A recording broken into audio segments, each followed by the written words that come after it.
Chapter 53:16. Remember, Sister Hong and Annie Chung sat in the front while Little Mao drove. Now that Xiao Mao was married, he looked much more mature and steady. As he drove, he talked to Sister Hong about the changes in B City over the past few years. Master Chung didn't say anything and just listened to Little Mao talk to her. Little Yu also listened with his eyes wide open, a little entranced. Sister Hong lowered her head to look at her son, then smiled and said to Little Mao, "Little Yu likes to talk to you." Master Chung said gruffly, "He doesn't like it when I talk?" Sister Hong rolled her eyes. "Chung Zheng, can you not be so rude in front of our son? Don't lead him astray. Didn't we split the son in half? Without my contribution, would you have such a cute son?" Master Chung said arrogantly. Then he turned his head. "Yu, don't you think so?" Little Yu looked at him and smiled faintly. Master Chung wanted to hug his son and kiss him again, but he was afraid that it would ruin his manliness. Boys had to be a little rougher and couldn't be raised like girls. His son looked a little too delicate. Master Chung felt that he had to talk to Sister Hong about this. This wouldn't do. A man had to act like a man. Yu was as shy as a little girl. Until now, he hadn't said a word to his biological father. While Master Chung was thinking, Little Mao asked Sister Hong, "Are we driving to the apartment?" Sister Hong nodded. Little Mao said as if he was presenting a treasure. Master Chung thought so too. "We've already cleaned the place." Master Chung did it himself. Master Chung felt especially embarrassed and glared at him. "You talk too much." Little Mao chuckled and didn't say anything else. Sister Hong was also silent, a little uncomfortable. She and Chung Zheng had separated for 4 to 5 years, and they hadn't been together since. Even if they had crossed paths, it was because of little Yu. Now that Little Mao said this, the atmosphere was a little strange. In the end, it was Master Chung who changed the topic. He had to punish Little Mao later, this little bastard, for causing trouble for him. Little Yu didn't really understand adults, so he looked at his mother and didn't say a word. Master Chung didn't mind. He straightened his clothes and said a few words. In any case, it was quite rude. The auntie whispered, "Miss Liu, Mr. Chung really hasn't changed at all these years." She actually had a hidden meaning in her words. On one hand, she was saying that Master Cheng's temperament hadn't changed. On the other hand, she was saying that Master Cheng's heart hadn't changed. He was still pretending to be Sister Hong.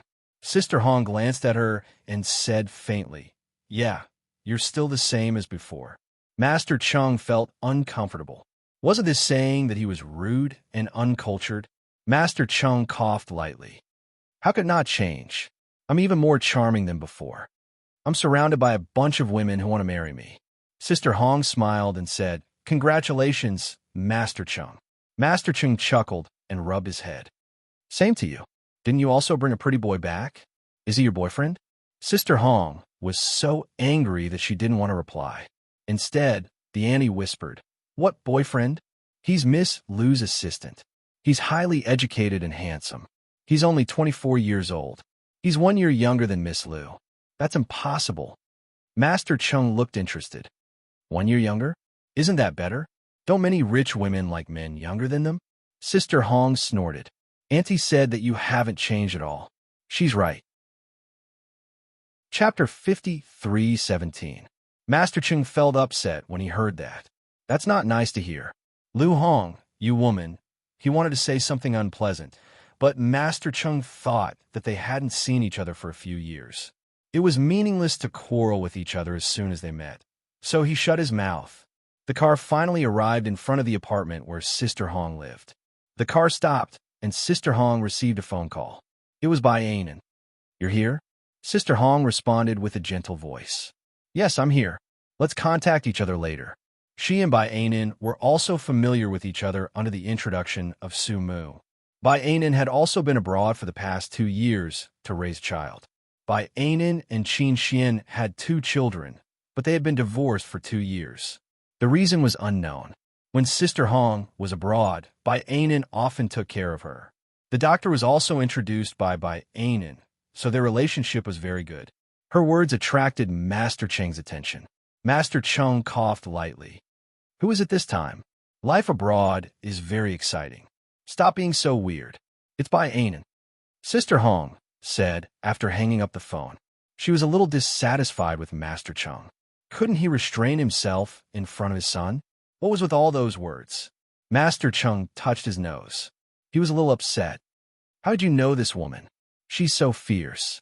In the legal world, Bai Anan was the best. He didn't know why Qin Xian would marry her. The two of them were a little incompatible. One was an elegant young master, and the other was a fierce female lawyer. Of course, their family background, education, and appearance were very compatible. However, they still divorced in the end. Master Chung felt that it was a good divorce. He and Lu Hong didn't work together in all aspects, so it was normal for others to divorce. However, Master Chung wouldn't reveal these dark thoughts. He snorted to show that he understood. Master Chung carried little Yu Yu. Sister Hong reminded him, he's already 4 years old. Let him walk by himself. Don't spoil him like this. Master Chung had previously blamed her for raising her son like a little girl, but now he refused to let go. My son looks so delicate. What's wrong with hugging him a little longer? As he carried his son, he handed the cane to Xiao Mao and dragged his luggage himself. It was entirely to prove that he was awesome. It was not a problem at all to carry his son and drag his luggage. Master Chung walked away in high spirits, but he accidentally bumped into a step. After all, his legs weren't very nimble, and he almost fell.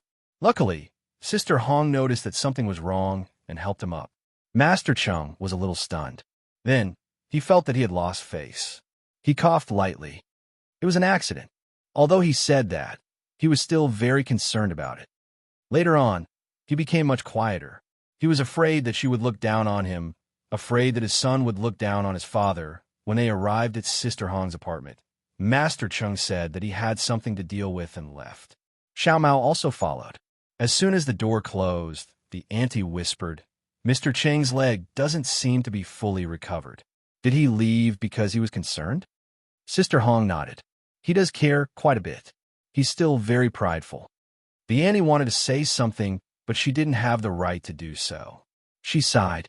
At this moment, Sister Hong said, Auntie, I know you blame me for being heartless, but I can't blindly accommodate him just because he saved us. I can't take the initiative to tell him that we're together. She paused again. Even if we're together, it won't be good in the future. I know his character all too well.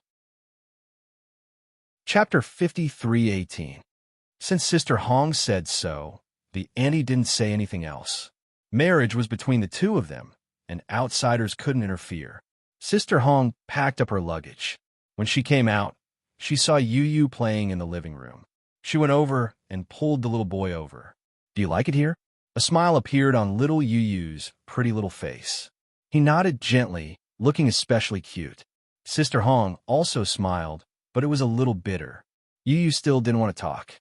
The doctor said that he was fine, but he was a little autistic. She reached out and touched the little boy's little head. She hoped that Yu Yu would be better in City B. Moreover, Yu Yu is already old enough to go to school. Sister Hong was hesitant now. She wanted to send Yu Yu to school, but she was afraid that he would be discriminated against in school. But if she didn't go, she didn't know when Yu Yu would be willing to talk, and she couldn't stay at home all the time. Every time she thought of this problem, she couldn't make up her mind. Originally, she wanted to discuss it with Cheng Zheng, but Cheng Zheng ran away quickly. She was angry and amused at the same time. She also felt a little sad. Cheng Zheng used to be so arrogant. Unlike now, he was so indecisive. It wasn't that she couldn't see his inferiority complex. Sister Hong didn't think about it anymore. She picked up the little boy and said, Mommy will take you to sleep for a while. When you wake up, we'll eat, okay? Yu Yu flew for more than 10 hours, but he didn't feel sleepy. But he was still a child, and his eyelids started to fight when he reached the bed. After a while, he fell asleep. Sister Hong had something on her mind, so she didn't sleep much. She leaned against the pillow and looked at her son. After some time, Cheng Zheng's voice came from outside. Sister Hong quietly got out of bed and walked out. Master Chung rubbed his hands. Where's our son? He fell asleep in the room, Sister Hong said softly. Then, she sat on the sofa and looked at Cheng Zheng. Let's eat here later. She had to tell him about Yu Yu's matter. Chung Zheng was overjoyed. He couldn't help but think too much. After sitting down, he said, "Why? You didn't find a man you like overseas, and you think that Chinese men are better?" Sister Hong rolled her eyes. "If you continue to be so improper, you can leave." Master Chung scratched his head and said, "All right, if there's anything you want to say, just say it." Sister Hong was a little embarrassed to say it. After thinking for a while, she decided to talk about school first. Yu is 4 years old now. I wanted to go to school and be city. What do you think? Master Chung slapped his thigh. Of course this is good. With their son by their side, they could look at him at any time. Who wouldn't want such a good thing? Sister Hong lowered her eyes. After a moment, she said softly, "I want him to go to a normal school." Master Chung felt that there was something wrong with these words. What was a normal school? "Woman, I want to ask you what's wrong with my son?" Master Cheng's face darkened as he stared at the woman in front of him. Sister Hong raised her eyes and quietly looked at Chung Zheng. Very softly, she said, "He refused to speak." Master Chung was stunned and repeated, "You don't want to speak? What kind of illness is this? Could he be a mute?" This was something that Master Chung could not accept. How could he, Master Chung, give birth to a child who was not healthy? Sister Hong turned her head to the side. It's autism. She doesn't want to communicate with the outside world. Chung Zheng, until now, I haven't heard him call me mother. Master Chung was completely stunned. Not even for 4 years. I've been taking him abroad for treatment for the past few years, but it didn't work. The doctor said that bringing him back to the country might be good for his illness. Master Cheng's face was a little stiff. You mean that you won't come back if Yu is not sick? Sister Hong didn't want to lie to him. She nodded. Yes, I won't come back for the time being. Master Cheng's heart was violently moving up and down. Only now did he know that the happiness of family, the soft-hearted her wanting to let the father and son meet, were all fake. It turned out that she had to come back because Yu was sick. A trace of blood appeared in Master Cheng's eyes. If it was in the past, he would probably have slammed the table. At this time, he was worried about his son, so he didn't yell at Sister Hong. After trying his best to control himself, Master Cheng suddenly stood up and left without looking back. He had to calm down and digest it. He still couldn't accept that Yu was sick. What a cute child he was. Chapter 53:19. Master Chung returned to his apartment and sat there smoking in silence. He smoked a pack in one go. Xiao Mao poured a glass of water and placed it in front of him. He sighed softly. Master Chung, it's not good to smoke too much. It's not good for your lungs. Master Cheng's eyes were a little red. Xiao Mao, do you know that my son has autism? I don't believe it. That little thing is so good-looking. Xiao Mao guessed that something had happened, but he didn't expect it to be such a big deal. Xiao Mao was silent for a moment and said softly, Master Chung, what do you plan to do? Master Chung pursed his lips. What else can I do? As he spoke, he let out a long sigh. Actually, I really don't know what to do. Xiao Mao, tell me, what should I do? Xiao Mao looked at Master Chung. Master Chung, do you really want to know? Master Chung rolled his eyes at him and took another drag. Go ahead. Little Mao sighed. For this kind of thing, we can only let nature take its course. Letting the child grow up in a relaxed environment is more important than anything else. Master Cheng's eyes widened. How did you know? Xiao Mao smiled embarrassedly and scratched his head. Because I was like this when I was young. I only started to talk when I was 7. Master Cheng slapped his thigh. Xiao Mao, I didn't know you had such a glorious past. All right, I got it. Master Chung immediately stood up and wanted to go upstairs. However, he got up too fast and almost fell. He quickly used his cane to support himself. Xiao Mao wanted to help him up, but didn't dare. He was afraid that Master Chung would have other ideas. Master Chung stabilized himself and went upstairs again. He knocked on the door and couldn't wait to tell his woman the news. If Xiao Mao could get better, their son could too.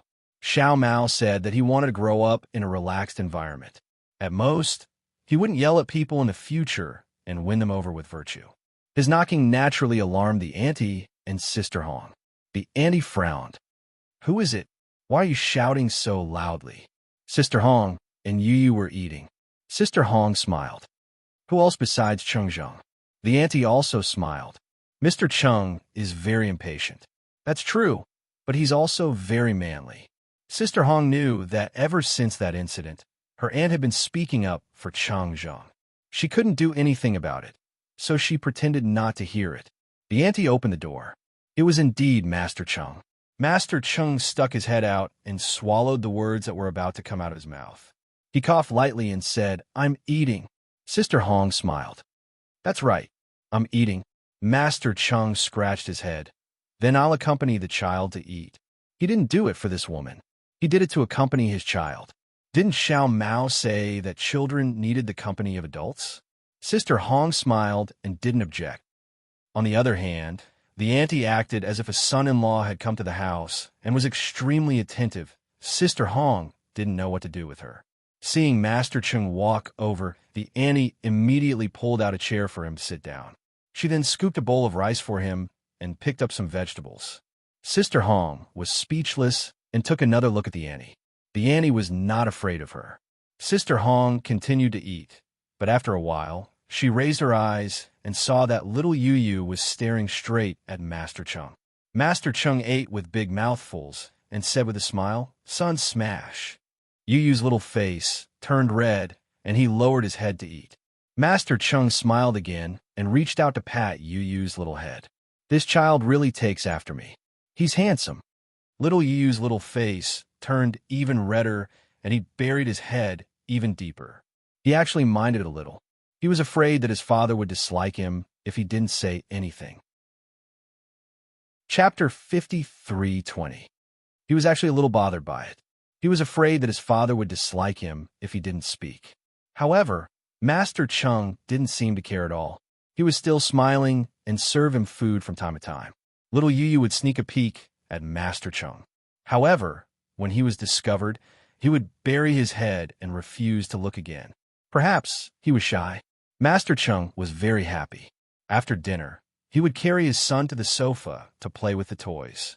Master Chung was like an old child. He sat face to face with his son. In front of them was a pile of toys scattered on the floor. It was a little messy. Yu Yu was quite happy. Sister Hong couldn't stand it anymore. "Chung Zheng, don't let your son develop such a bad habit." Master Chung was still angry. He said sarcastically, "You're a man. Why do you have to be so meticulous?" Not only did he not listen to her, he even reached out and touched his son's head to encourage him. "Son, don't listen to your mother. If you want to play, then play to your heart's content." Sister Hong snorted. "Yes, if you want to play, then play to your heart's content. If one isn't enough, then two."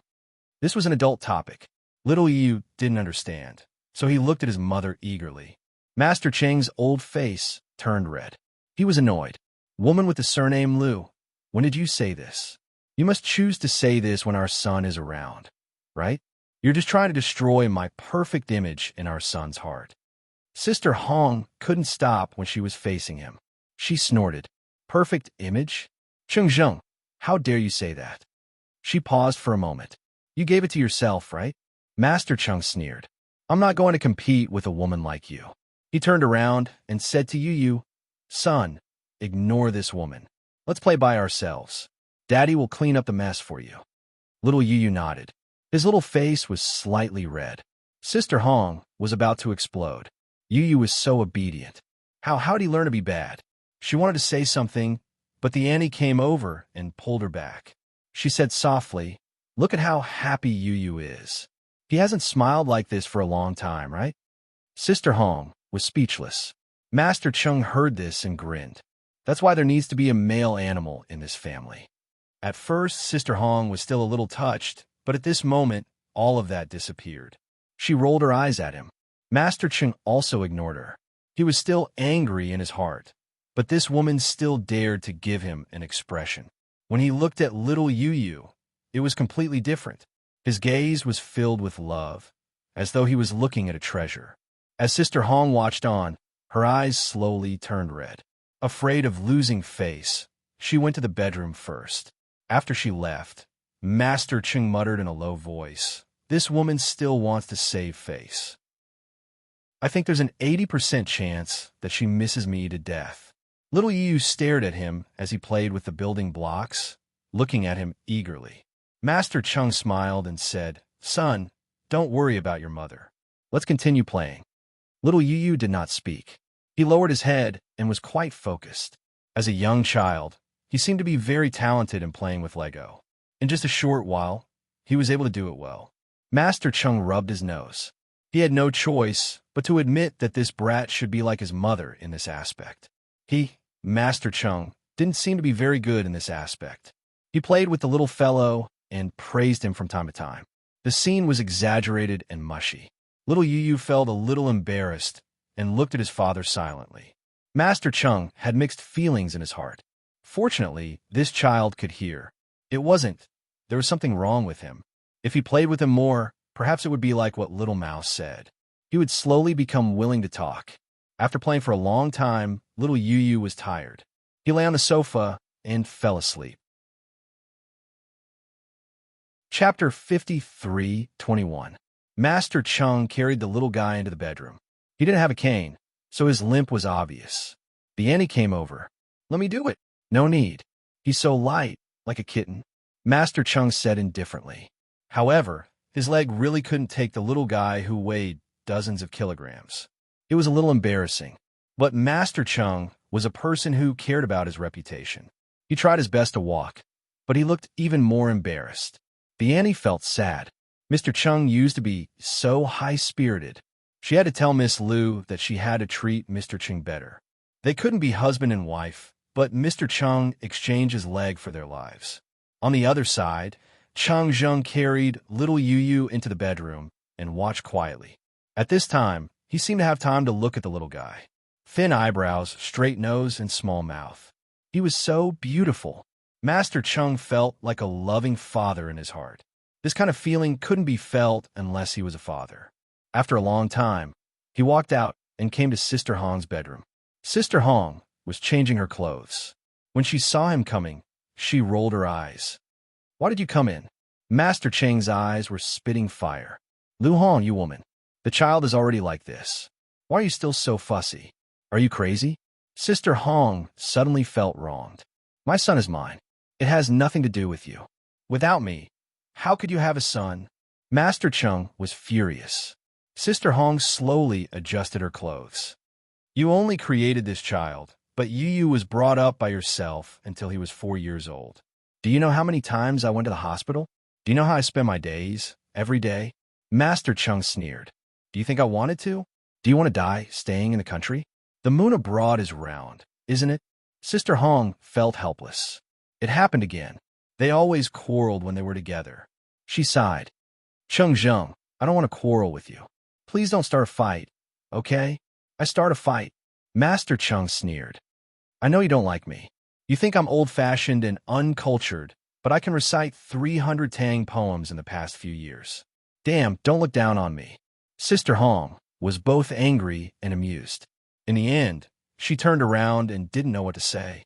But Master Chung thought that she did not want to talk to him. Well, he was just an uncouth man. How could he be worthy? Master Chung left without saying a word. When Sister Hong turned around, she saw that he was limping away. Her eyes started to redden. She followed him outside and saw that Master Chung had taken the cane. She coughed softly. "He's gone? Wouldn't it be annoying to stay here?" Master Chung said unhappily. Sister Hong didn't know how to communicate with him. She bit her lip and didn't speak for a long time. Master Chung looked at her again and then left. As soon as he left, the auntie advised, "It's not that I want to nag at you, but you should be gentler to him. He might really be sad." Sister Hong looked at the auntie and said, "You're helping him too much." He wanted to say something else, but he couldn't. He felt that it was meaningless. Actually, she and Chung Zheng were nothing now. It was nothing. Sister Hong remained dejected for a while before returning to her bedroom. She thought about Chung Zheng's words. She thought about his flustered and exasperated look when he said that he could recite 300 Tang poems. She couldn't understand why he was reciting it. Didn't they say that there were many women who would throw themselves at him? Or was it that he didn't throw money at them now and only needed to recite Tang poems to get them? She thought about how bad he was in the past and felt that she shouldn't think about it. Chapter 53:22. After Master Chung went back, he was very unhappy. After he entered the door, he threw his cane aside and started smoking. As long as Lu Hong was around, she would definitely make him angry. Why did she like to make him angry so much? Master Chung was very angry in his heart. However, there was nothing he could do about it. After all, he was a man. It was only right for him to give in to a woman. Master Chung thought it through and was no longer angry. Instead, he felt a little inferior. He fell on his leg. Hi, it's already like this. What else can I do? What else can I do? Now that she was rich and had a good figure, what else could Chung Zheng do when she was following behind him in droves? Master Chung was so angry that he stamped his feet. However, no matter how angry he was, it was useless. Now he just wanted his son to be fine and willing to talk. As for the grudge between him and Lu Hong, let it go. Master Chung felt relieved when he thought it through. Fine, he was a man, so he should give in to her. Xiao Mao watched his master Chung gnash his teeth, then sigh and shake his head. His expression was very interesting. In the end, Master Chung sighed. Xiao Mao, am I too narrow-minded? Your sister Hong and I always seem to have endless quarrels. It's quite boring, isn't it? Xiao Mao did not dare to say it. Master Chung said again, It's nothing. It's been a few years. Maybe it's just that I can't let it go. Other people have already let it go. After that, he stopped talking and silently picked up the 300 poems of the Tang Dynasty.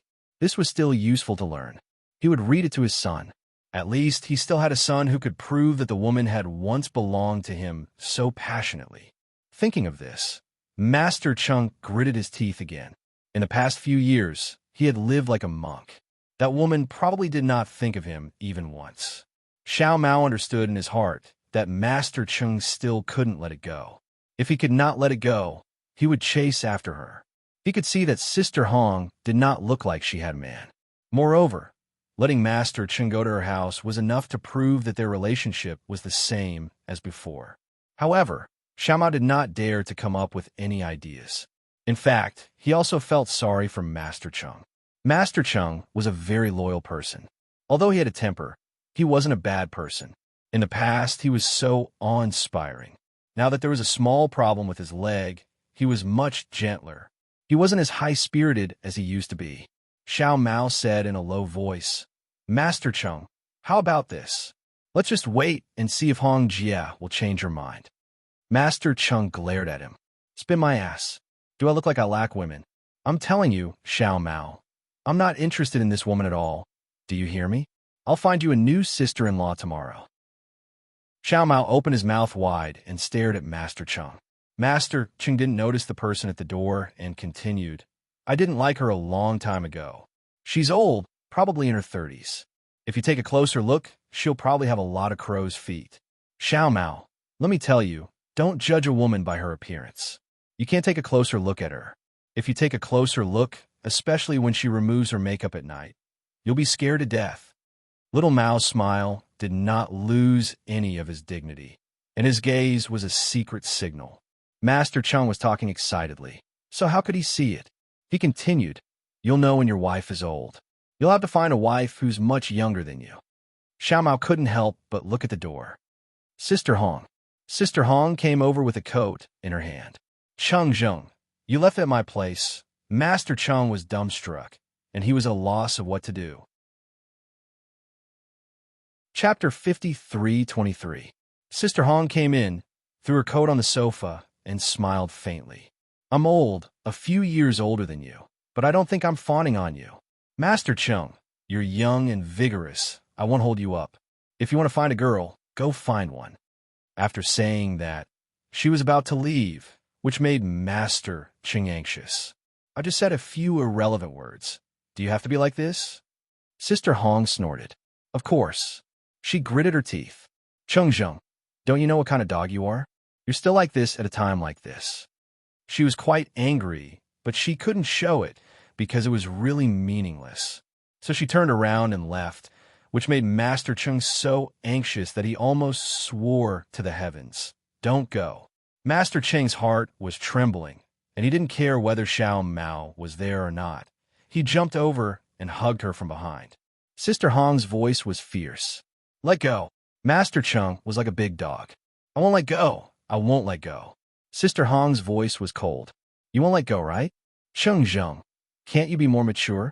Master Chung originally thought that if he was a shameless person, maybe she would soften and stay, but at this moment his leg hurt. The pain was secondary, but his heart also hurt. Master Chung closed his eyes slightly and gently let go of Sister Hong. At that moment, no one knew who was in more pain, but in short, the air was silent. Xiao Mao felt that he was not a human being. After a while, he touched his nose and coughed. I'm going to the bathroom. Then he encouraged Master Chung. Master Chung, just say what's on your mind. He was anxious to death. Was it so difficult to admit that he thought about Sister Hong every day? Was it difficult to say that he had been alone for the past few years? For Master Chung, it might really be difficult. Xiao Mao left, and Sister Hong turned around. Chung Zheng, I have nothing to say to you. Leave your words to the girl. Master Chung touched his head and smiled. Okay, I'll talk to the girl later. After saying that, Sister Hong left without looking back. Master Chung shouted from behind, I was just joking. And you're angry? You're old. Don't be so angry. Sister Hong ignored him and went back to the apartment upstairs. After she left, Master Chung felt that it was difficult for him to stand, so he sat down. Xiao Mao walked out quietly. Sister Hong left? I'm leaving. Master Chung knocked his thigh twice. It's good that I'm leaving. Xiao Mao did not utter a word. He squatted down and massaged Master Chung a few times. His skills over the past few years had been pretty good. He was on par with professional chiropractors. Master Chung sighed softly. I feel better now. As Xiao Mao knocked on the door, he advised, Master Chung, you should restrain your anger a little. It's not easy for her to come back. You should treat her better. Master Chung rolled his eyes. Are you kidding me? Do you think I'm looking forward to her? I am looking forward to my son, not her. Little Mao laughed. Come on, just be stubborn. Master Chung lay there for a long time before he said, But Xiao Mao, the matter between me and her is not a big deal. You use matter is serious. We have to find a good doctor to take a look at him. This child is so cute, we can't delay it. Xiao Mao nodded. Master Chung has a wide circle of friends. It's not difficult to find a good doctor in B City. Master Chung thought for a long time before he said, Isn't Qin Shun from Shenyuan Hospital good at medicine? Xiao Mao also knew this person. Yes, this is the person. Master Chung touched his head. Okay. He thought that he had to discuss it with that woman. After all, they were both parents, weren't they? Chapter 53:24. Master Chung put down his thoughts and focused on his son.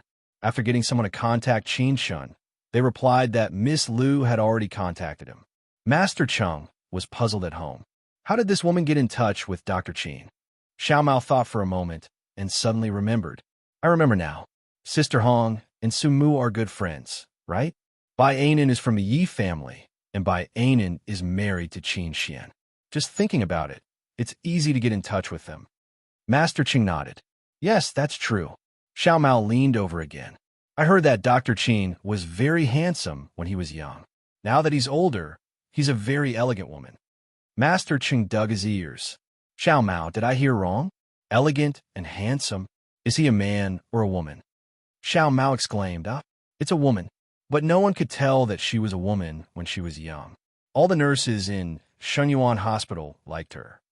Master Chung narrowed his eyes. She has a husband, right? Xiao Mao chuckled. She does. Why, Master Chung, what do you want? Master Chung spat at him. What nonsense are you talking about? Dr. Qin is in his 50s, right? Xiao Mao smiled embarrassedly. You'll know when you get there.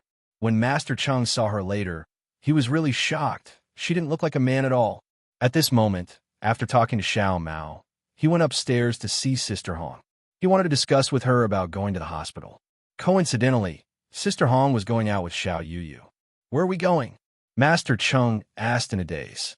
Sister Hong didn't hide it from him. To the hospital. Lawyer Bai recommended a very good doctor. Master Chung touched his head. It's Dr. Qin, right? Okay, let's go together. Sister Hong looked at him strangely and didn't say anything. They went to the hospital together. When he saw Qin Shun, he was really shocked. Qin Shun was really elegant, and he didn't look like he was in his 50s at all.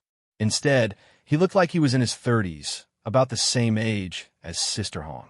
Maybe it was because the Qin family specially produced good-looking people, but Master Chung had seen several members of the Qin family, such as Qin Xian, Qin Mo, and Qin Yihuan. They were all good-looking, just like the family of his ex-husband, Yi Xiangnan. Every one of them was good-looking. Qin Shan brought little Yu Yu over. He didn't use any equipment or anything. He just casually asked a few questions as though he was chatting with little Yu Yu. He didn't force little Yu Yu to answer. He just smiled at some of them and nodded or shook his head at others. Little Yu Yu always had a reaction. Qin Shan reached out and rubbed his head. Good boy. She got up and started writing the medical records. Master Chung was the first to lose his cool. He leaned over and asked, Dr. Qin, what do you think? Qin Shan smiled. There's nothing wrong with this child. Master Chung coughed lightly. Then why doesn't he like to talk? Qin Shan looked up at him. Maybe it's because it's too quiet at home. By the way, don't you and your wife live together? Master Chung immediately said yes. Sister Hong rolled her eyes at him and said softly, the child was an accident. We don't live together. Master Chung immediately said sarcastically, now that you mention it, our past is quite fresh and refined. These two were going to argue again. Qin Shan lowered his eyes and held back his laughter for a long time. After a while, he said, I think you should try living together for a period of time. It might be good for the child. It might not be good to be noisy. The past is too quiet. Master Chung and Sister Hong were a little dumbfounded. What did he mean by too quiet? Chapter 53:25. Seeing that they were puzzled, Qin Shan explained with a smile, it's just that it's too quiet. There are too few people talking. Children don't want to talk. It's not an illness. He's just unhappy. Qin Shan was more straightforward. With Master Cheng's level of education, he finally understood. He rubbed his head and said, oh, I see. He chuckled. If that's the case. Qin Shan said calmly, you'd better move in together and give your child a healthy family. Master Cheng's eyes widened. He stared at Dr. Qin and then at Sister Hong. Sister Hong's face was expressionless, so Master Cheng was a little bored. It depends on others. If they only care about their own happiness and don't care about the child, there's nothing I can do. What? Sister Hong was furious. She lowered her voice and said, what do you mean by for my own happiness? Don't you want to find a gigolo? Do you dare to say that you don't want to? It must be very inconvenient for you to have me in your house. Master Chung was not polite. He was furious. Sister Hong was furious. Can't you restrain yourself in front of child? Qin Shan said, there's no need to restrain yourself. Just do what you need to do. Sister Hong was also stunned. Is that okay? Why not? He's just too quiet. Also, he should go to school. Qin Shan said calmly, he might be bullied, but it's better than being locked up at home. It's okay for a boy to suffer some setbacks. Sister Hong nodded. The family left with the child. After getting in the car, Master Cheng asked uncomfortably, are you going to move in with me, or I want to move in with you? Sister Hong looked at him. I haven't decided yet. Master Cheng shouted, what else do you want to think about? Dr. Qin is an authority in this field. She already said that, but you still don't think about your son. Do you want to find a gigolo and give up on your son's future? Sister Hong was speechless. After a while, she said in a low voice, can you not say this in front of Yu Yu? I don't want that now. Master Cheng's voice became colder. You don't have it now, but it doesn't mean you won't have it in the future. What does that have to do with you? Sister Hong asked. At that moment, Master Cheng was speechless. He just stood there dumbly. Sister Hong didn't say anything either. She said softly, let's not quarrel if we really want to live together. Her words warmed Master Cheng's heart. Did she mean that she was still willing to live with him? Master Cheng agreed softly, and the two of them temporarily stopped fighting. Then, they saw little Yu Yu looking at them with sparkling eyes. Master Cheng also felt quite embarrassed. He coughed lightly and said, your mother and I are not quarreling. We just don't agree. Yu Yu nodded. Sister Hong replied coldly, most of the time, we disagree with each other. Master Cheng was a little annoyed. He wanted to start a fight, but the child was here. He couldn't keep arguing, right? There had to be some family warmth, right? He was a man. Let her have her way. Master Ching hugged his son and told him stories. However, he was an uncouth man, and he only told the same few stories. Sister Hong rolled her eyes and looked out of the car window, silently. But after a while, her heart suddenly calmed down. With Cheng Zheng around, taking care of little Yu Yu seemed to be more relaxed. At the very least, Yu Yu was close to him and was willing to let him take care of him. Yu Yu seemed to like Cheng Zheng a lot too. Sister Hong's eyes slowly turned red. After a while, she gently wiped them away. Chapter 53:26. Master Cheng glanced at her. Huh, what a promising girl. Wasn't she very fierce before? He snorted softly. Hey, don't tell me you're touched. There's no need for that. I'm a jerk. You might be touched 1 second, but you might be angered by me the next. Sister Hong said coldly, Don't worry, I won't, as long as you don't think too highly of yourself. Master Cheng licked his lips. Think too highly of myself? Don't worry, I won't. Then he muttered to himself, I'm stupid to fall for the same woman twice. Sister Hong couldn't be bothered with him anymore. The moment she turned around, she saw little Yu Yu staring at her with his eyes wide open. Sister Hong coughed. I was just playing with your dad. Little Yu Yu's eyes were still sparkling, and he didn't look worried. Sister Hong felt a little annoyed. Did this little guy like to watch people fight? If that was the case, there was no need for her and Cheng Zheng to pretend anymore. The car drove back to the apartment. Master Cheng reached out and touched the little guy. He said softly, All right, Dad'll go get the luggage. Yu Yu and I will be staying together. Sister Hong looked at his shameless behavior and couldn't help but say, Hey, we are just staying together temporarily. Master Cheng was unhappy. What's wrong with coaxing the child and making him happy? You have to be honest. Sister Hong didn't agree with him. Master Cheng smiled. Don't use your way of doing news at home. You have to listen to me at home. I'm a man. Sister Hong didn't want to talk to him. She turned around and carried Yu Yu to the elevator. Master Cheng caught up and said in a gentle voice, Let me carry you. You are a woman, but you look like a female warrior. Sister Hong looked at his legs subconsciously and said calmly, Let me carry you. Master Cheng's face turned red. He wanted to say something, but didn't. He felt a little defeated. When they reached the elevator, Sister Hong put little Yu Yu down and touched his head. Dad's leg was injured when you were born, so I can't carry you. Little Yu looked up at Master Cheng. Master Cheng's heart throbbed. He was a little afraid. He was afraid that his son would dislike him. But little Yu Yu didn't. Little Yu gently threw himself into his embrace, his little hands hugging him very softly. Master Cheng was a rough man, but when he felt his nose turn sour, he had an indescribable feeling.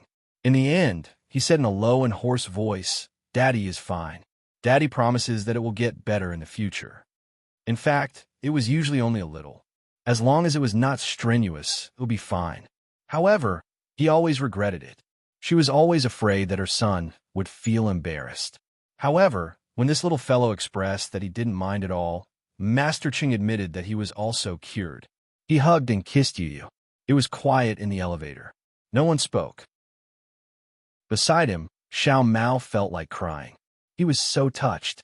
When they reached Master Cheng's floor, Master Cheng went to pack his things while Sister Hong brought Yu Yu home. While Master Cheng was packing, Xiao Mao reminded him, Actually, it's just upstairs and downstairs. You don't need to pack so much. If you need anything, just come down and take it. Master Cheng glared at Xiao Mao. This is called a sense of belonging. Do you understand? Xiao Mao whispered, I don't really understand. Master Cheng was furious. He dragged his luggage upstairs. When he knocked on the door, he was very happy. That's great. I'm here. The auntie came to open the door. She was also very happy. Mr. Cheng, you're here. The room is ready. Master Cheng was puzzled. Ready? There's no need. I'll just stay in the same room with Lu Hong. Chapter 53:27. After he said that, the auntie was in a difficult position, because Miss Lu didn't ask Mr. Cheng to stay in the same room as her. She said that she cleaned up the guest room for Mr. Cheng to stay in. Even if she didn't say it, Master Chung could tell, and his face darkened. The auntie said softly, "I'll ask Miss Liu." "Mr. Chung, don't quarrel with her. It'll hurt your feelings. Now that the child is so big, you should think about the child and not do whatever you want." Master Chung was stunned for a moment. Then he realized the problem. He looked at the auntie and said softly, "Will Lu Hong and I affect little Yu a lot?" The auntie looked at him and said seriously, "What do you think?" Master Chung was silent. After a long time, he dragged his luggage into the guest room. He had stayed here for a period of time, so he knew where the guest room was.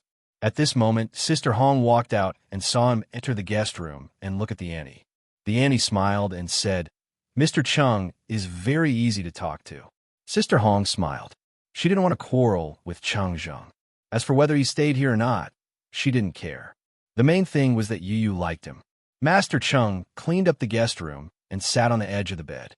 He wanted to smoke, but held back. With a child at home, he had to change this habit. He was a father now, so he had to act like a father. Master Chung let out a long sigh. He was really miserable now. He had to sleep in the guest room in such a state. He sat quietly for a while and looked around. Fortunately, there was a bathroom in the guest room, so it wasn't troublesome. After a while, the auntie came over to call for dinner. He went out and saw little Yu coming out as well. He looked at him with sparkling eyes. Master Cheng's heart softened, and he went over to hug him. "Daddy will live with you from now on." Little Yu's eyes lit up even more, and his little face blushed. Master Chung was happy and patted his head. The four of them ate together quietly. After a while, Master Chung talked to Sister Hong about what happened in B City in the past few years, Xiao Mao's marriage, and the changes in Zhang Fucai and Du Meili. He spoke normally, and Sister Hong didn't refute. She just listened, and the atmosphere was good. After dinner, they sat on the sofa to watch television. Grandfather Chung carried his son and listened to Sister Hong talk about little Yu going to school. He didn't object, but he said that it was okay for boys to have some setbacks. Sister Hong smiled faintly. "All right, we'll bring him to school next Monday." The school had found Bai Anan through her connections. Bai Anan had also returned to the country at this time and brought back 2 children. One was a little older than Yu, and the other was a year younger. "Just nice, we're in the same school now." Master Ching also happened to see Bai Anan. He felt that this woman was a little different from before. Before Bai Anan got married, she was a very powerful lawyer, the kind that made people tremble in fear. But now, she seemed to be a little different. She was more like a woman than before. She was not as sharp as before. When he turned around, Master Chung casually asked about it. Sister Hong faintly replied, "She and Qin Xian divorced 2 years ago." Master Chung was surprised. He touched his head and said, "Even people of the same social status would get divorced." Sister Hong smiled and said, "It seems that men are unreliable." Master Chung disagreed and said, "Don't you think you're going too far? What era are we in? Men and women are equal. There's no such thing as being abandoned." Speaking of which, he felt wronged. He was even abandoned. He wanted to do something, but some people refused and even asked him to sleep in the guest room. Chapter 53:28.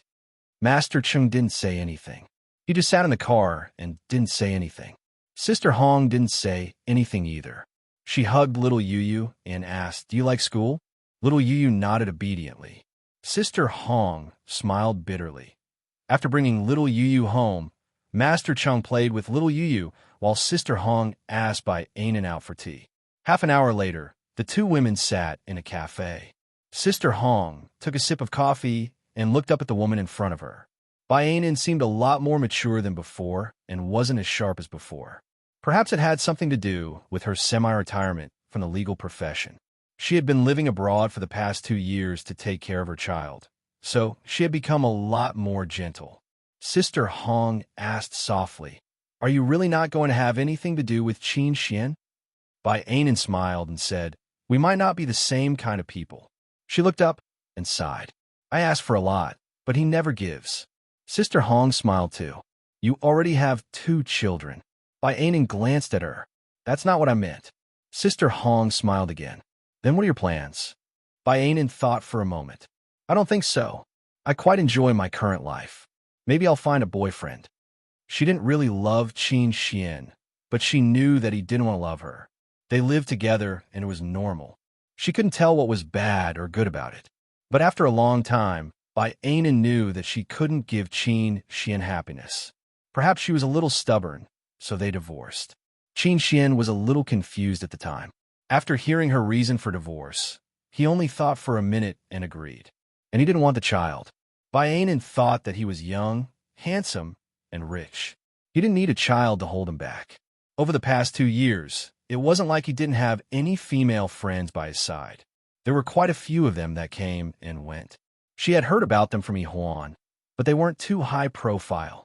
When she was living abroad, Qin Xian would go to her house once a month for a week to accompany the children. As an ex-husband and wife, they had always been polite to each other. When she came back this time, he even went to the airport to pick her up. Before Bai Anan came back, she bought a villa to live in. She also had an agreement with Qin Xian that he would visit the child once a week and stay for one night. No other ex-husband and wife were as harmonious as they were.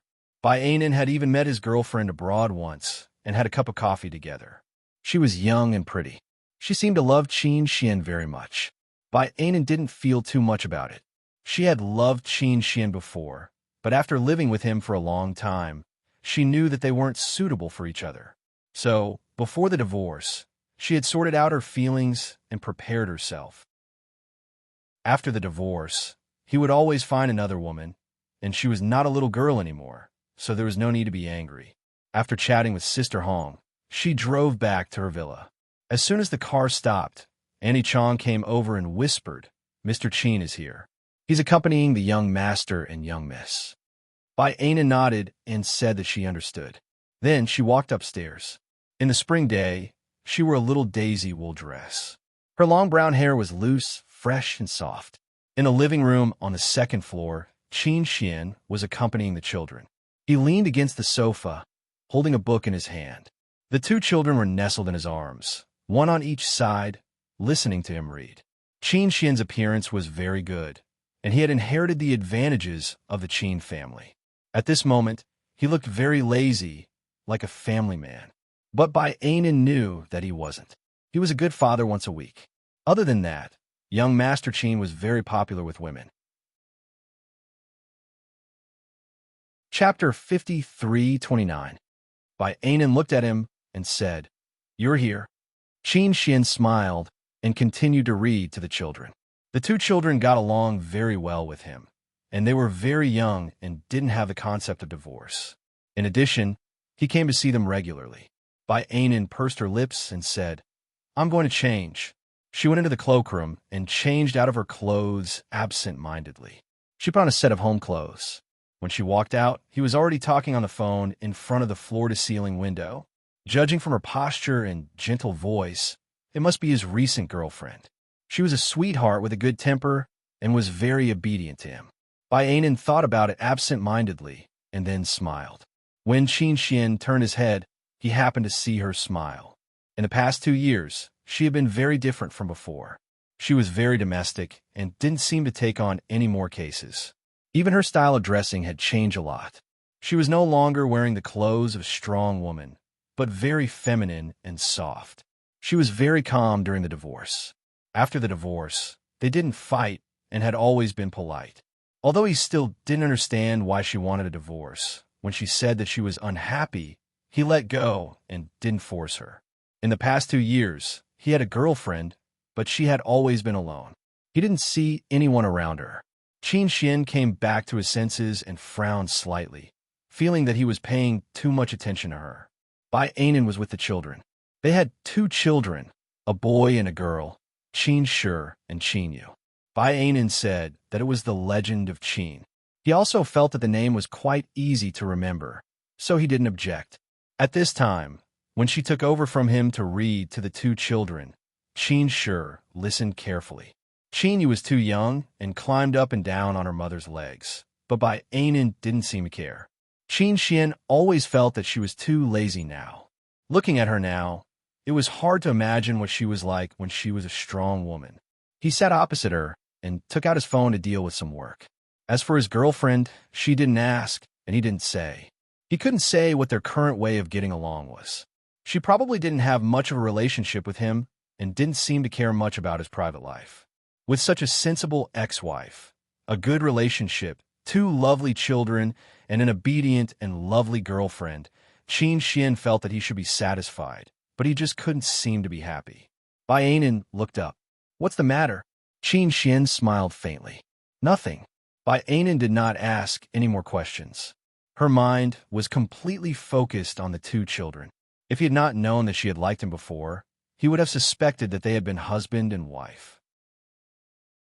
At the time of the divorce, she said that he did not love her, but now it seemed that she was the one who did not care. Qin Xian remained indifferent, occasionally glancing at her. At about 6 o'clock in the afternoon, the servant downstairs came up. "Miss Bai, Mr. Qin, dinner is ready. Shall we eat now?" The servant in the house was an old member of the Bai family. He knew the relationship between the former couple, so he didn't avoid it. Qin Xian closed the book. "Let's eat." His posture was natural, as if he was the man of the house. Bai Anan frowned. She didn't know what she was unhappy about. The 2 of them ate together with the children. After dinner, he sat on the sofa and read, not looking like he was going to leave. Bai Anan settled the 2 children down, sat opposite him with a cup of fruit tea, and sipped it. "Qin Shi and Qin Yu are both asleep. If you are busy, you can leave first and come over tomorrow." Qin Xian looked up and frowned. "I don't have anything particularly important to do." Bai Anan smiled, but did not say anything. Qin Xian roughly understood what she meant.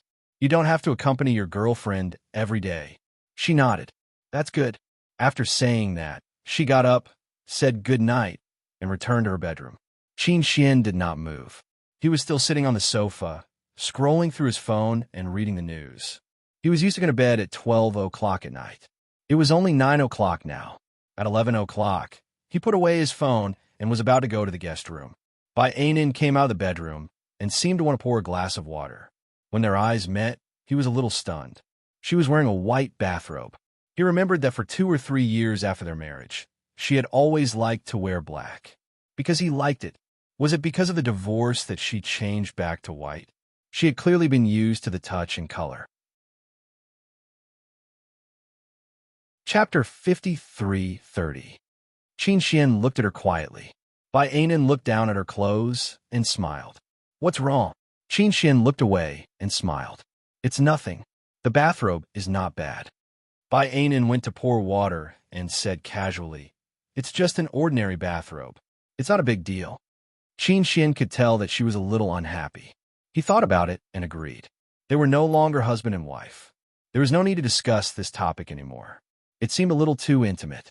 Bai Anan drank half a glass of water and prepared to go back to her bedroom. Qin Xian stopped her. "Anan." Bai Anan was stunned because he almost never called her that after the divorce. It wasn't to the extent of Miss Bai, but it wasn't to the extent of Bai Anan either. She sat down opposite him and asked softly, "What's the matter?" Qin Xian hesitated for a moment before saying, "Do you have any plans after you come back?" Bai Anan thought for a moment. "Plans?" Then she asked, "Do you mean work or love life?" Qin Xian smiled. "If you want to say it." Bai Anan tilted her head and looked at him. "Are you getting engaged?" "Don't worry, I don't have that kind of mood for the time being. If it's work, the law firm is normal now. I don't think about my love life for the time being." Qin Xian said, "It's not to the extent of getting engaged." Bai Anan didn't ask anymore. There was no need for a divorced couple to probe into each other's private life so clearly. She didn't know if she was too cold-blooded. Anyway, when they divorced, they'd already thought about it. In the future, they would be raising Qin Shi and Qin Yu together. It wasn't that their relationship was bad before, but she couldn't find the feeling of spending the rest of her life with Qin Xian. She thought he felt the same way. Cutting through the Gordian knot was the most suitable way for the 2 of them. Bai Anan said softly, "I'm going to sleep." Qin Xian said yes, and then his gaze fell on her. Bai Anan gathered her bathrobe and walked toward her bedroom. Her back was very beautiful. Even though she was wearing a bathrobe, it was obvious that she looked better than before. It was probably because she had been unemployed for the past 2 years and chose various dance classes to shape her figure. In short, Even though Bai Ainen was over 30 years old now, her figure was comparable to a young girl's. Moreover, her entire body was much softer, unlike before when she had the temperament of a strong woman. Qin Xian watched quietly. Then, he got up and went to the guest room to change his clothes before heading to the gym outside. When he came back, it was already the middle of the night. He took a shower and sat on the bed smoking. He was still a little annoyed. He didn't know why he was like this. Bai Ainen had probably returned. He didn't sleep well that night. When he woke up early in the morning, there was some fragrance in the air. It smelled like milk mixed with the fragrance of wheat. It smelled good. Qin Xian closed his eyes and lay down for a while. Then, two little people climbed onto his body and called him Daddy. He reached out and picked one up. It was the tiny Qinyu. The little yellow bun stuck to him and said in a childish voice, "Mummy is making breakfast." Qin Xian put one hand behind his head and smiled gently. "Mummy knows how to make breakfast?" Little Qinyu said obediently. "Mummy knows how to make many types of breakfast. She knows how to make biscuits, jelly, mashed potatoes, milkshakes. It's fragrant." Qin Xian kissed his little daughter. "Does she make breakfast for you every day?" Little Qinyu used a little more force, and her eyes sparkled. "Yes, Mummy makes breakfast every day."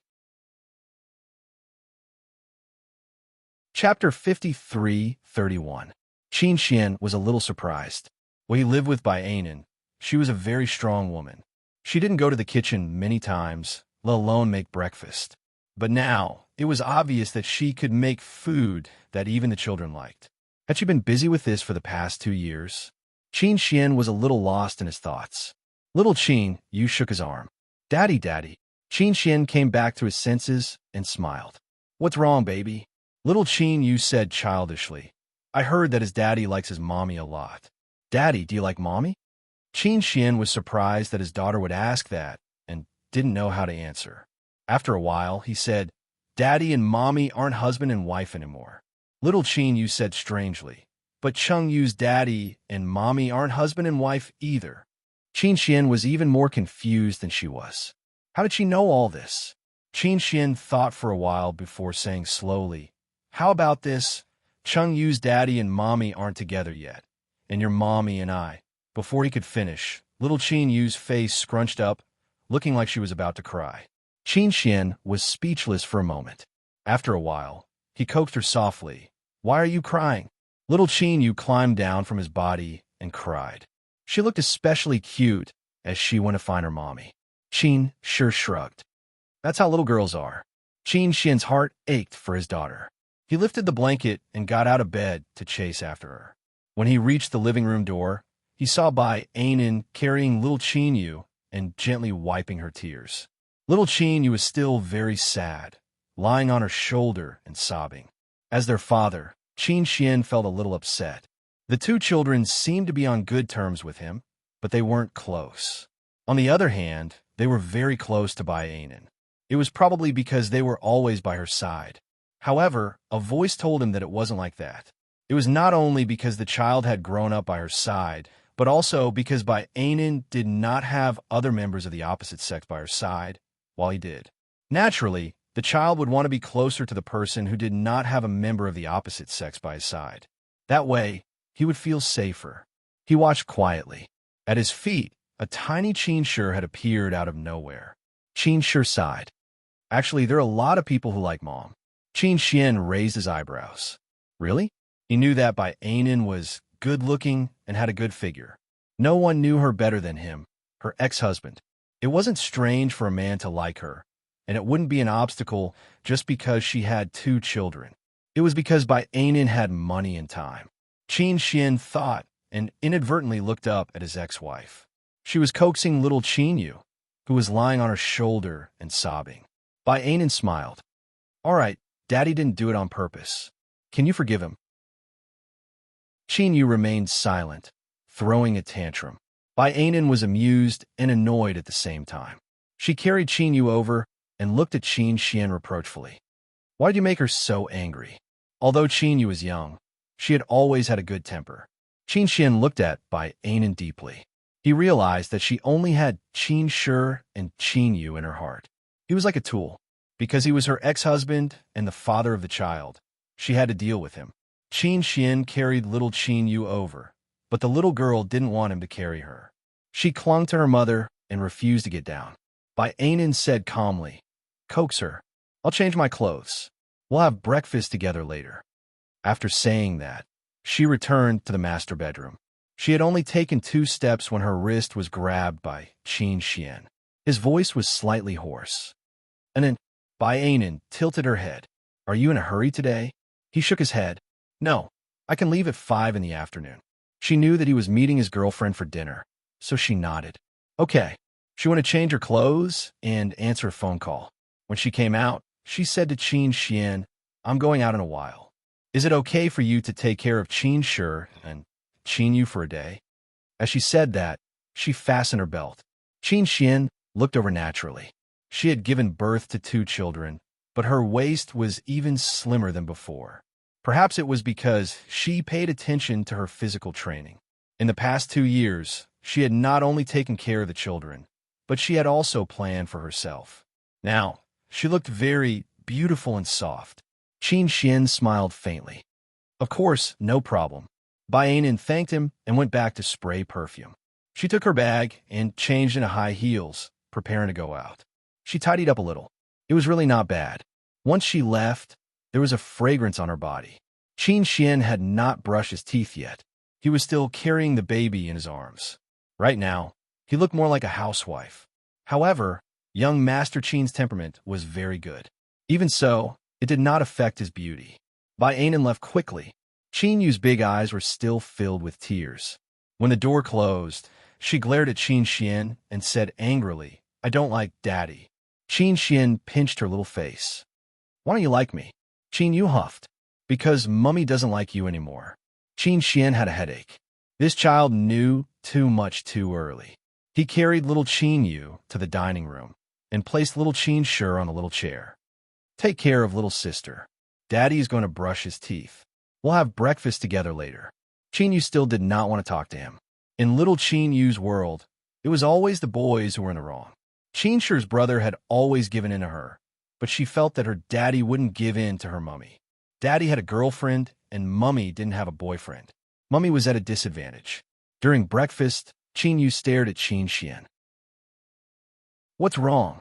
Are you still angry at Daddy?" Qin Xian reached out and caressed the little girl's little head. Little Qin Yu lowered her head and did not say anything. After a long time, she muttered, "Daddy, are you getting married soon? Are you going to have a baby soon?" Qin Xian thought about his new girlfriend and smiled faintly. "I don't have any plans for now." Qin Shi said in an old voice, "Daddy and Mommy got divorced a long time ago. Daddy will get married sooner or later. We'll just have to count on our new daddy." "New daddy?" Qin Xian looked at Qin Shi and asked slowly. Qin Shi nodded. "Yes, new daddy. Mommy can't be single forever. We have to get used to our new life." As Qin Xian ate his breakfast, he tapped his fingers on the table gently. After a while, he said, "Mommy is getting married. Do you want to live with me?"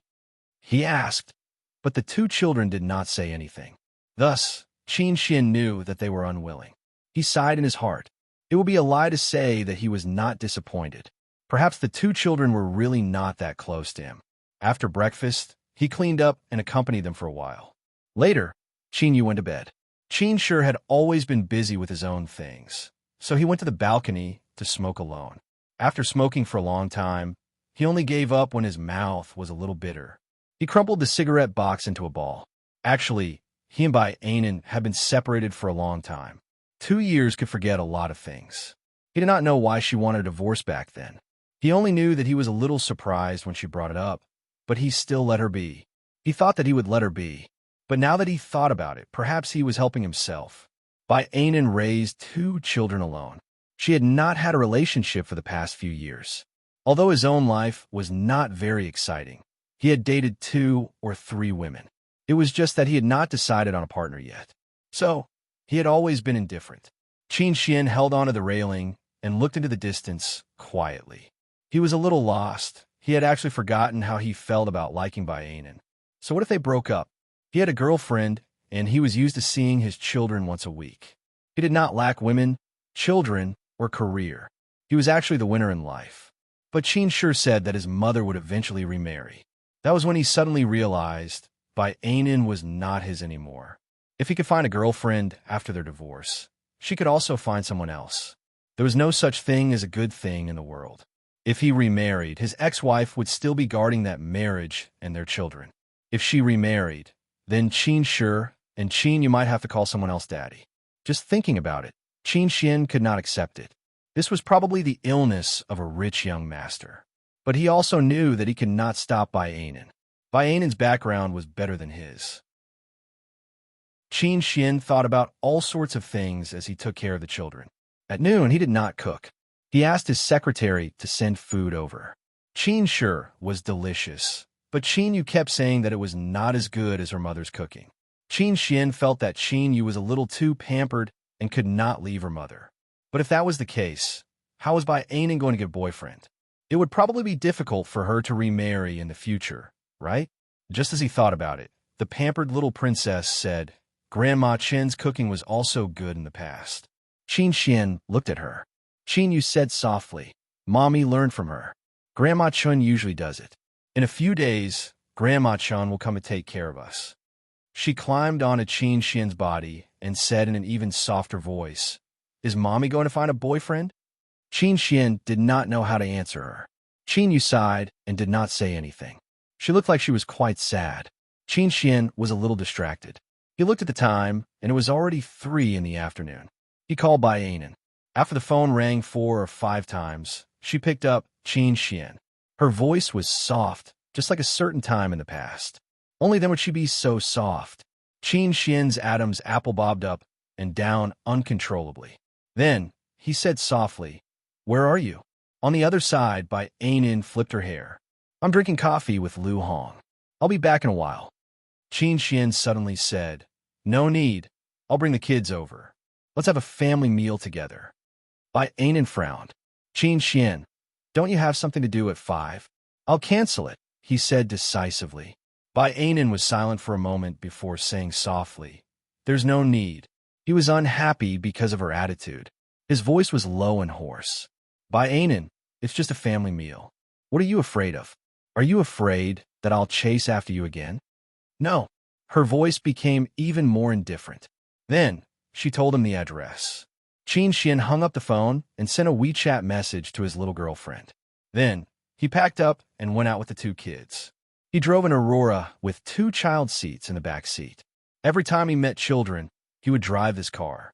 Qin sure was quite happy, and Qin Yu forgave him for a short while. Qin Xian asked casually as he drove, What do you want to eat tonight? Qin Yu said coquettishly, I want to try a candlelight dinner with my brother. Qin Xian raised his eyebrows in surprise. After a while, he asked Qin Shi, Did you teach this to your sister? Qin Shi shrugged like an adult. No, she likes to watch Korean dramas. Qin Xian frowned. Doesn't Mummy care? Mummy brought her to watch it together. Qin Shi snitched again. Qin Xian did not know what to say. He knew that Nim was not such an emotional person in the past. She was a workaholic. He remembered that when she was pregnant with Qin Xian, she was still in court the day before she died. Qin Xian's mind wandered for a moment before he stopped thinking about it immediately. Later, when they were at a red light, he could not help but think back. When she was pregnant with Qin Shi, it was probably the worst time for their relationship. She was busy with work, and he complained that she did not care about children.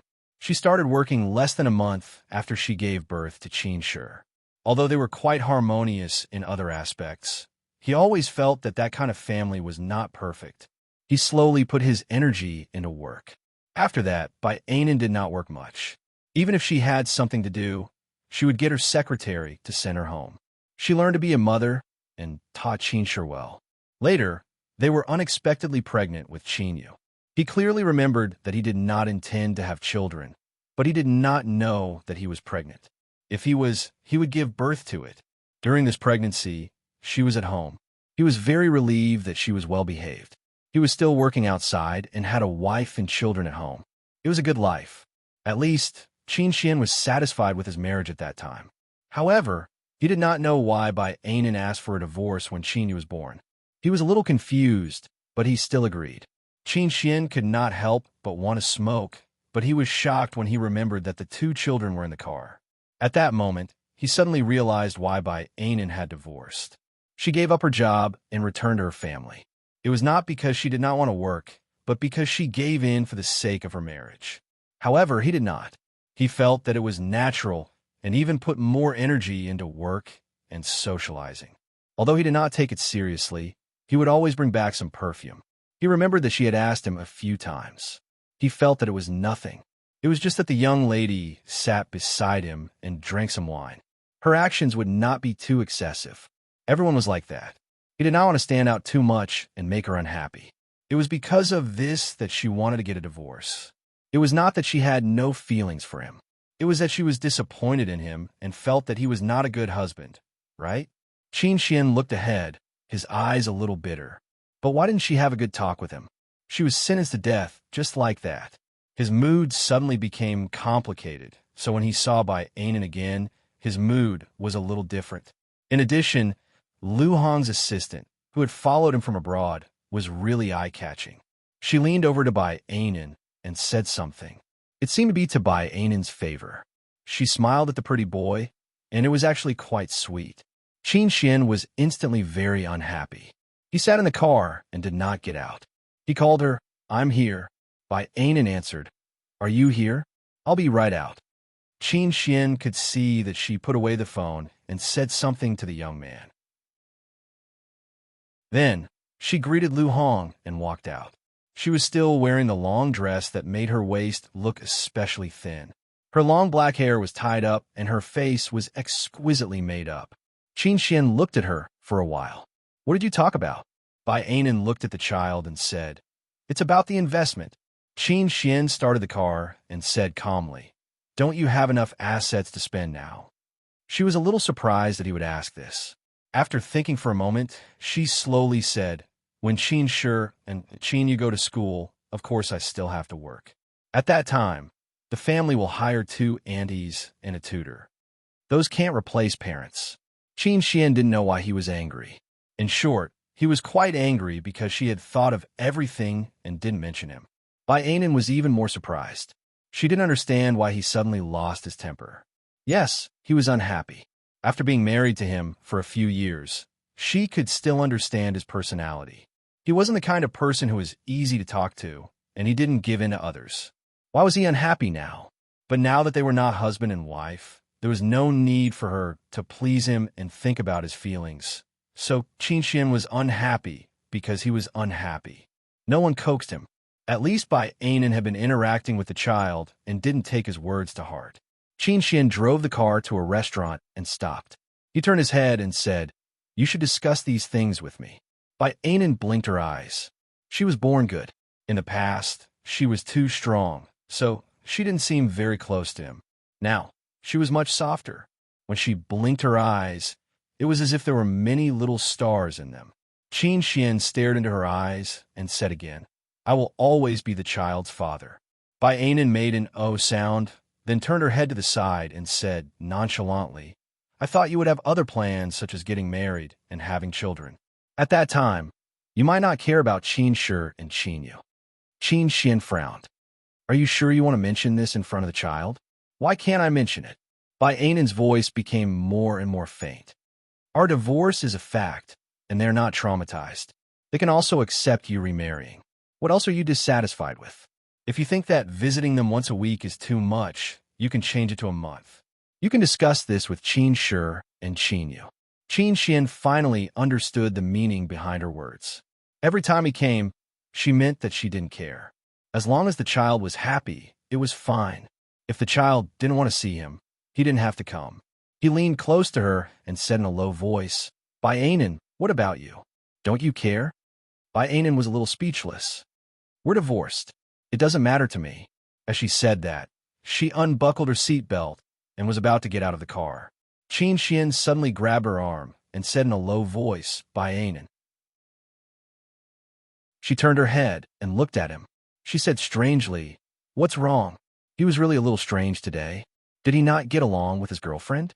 Qin Xian stared at her and suddenly asked, "Bai Ainen, why did you divorce in the first place?" Bai Ainen was stunned. She clearly didn't expect him to ask such a question. After a while, she smiled.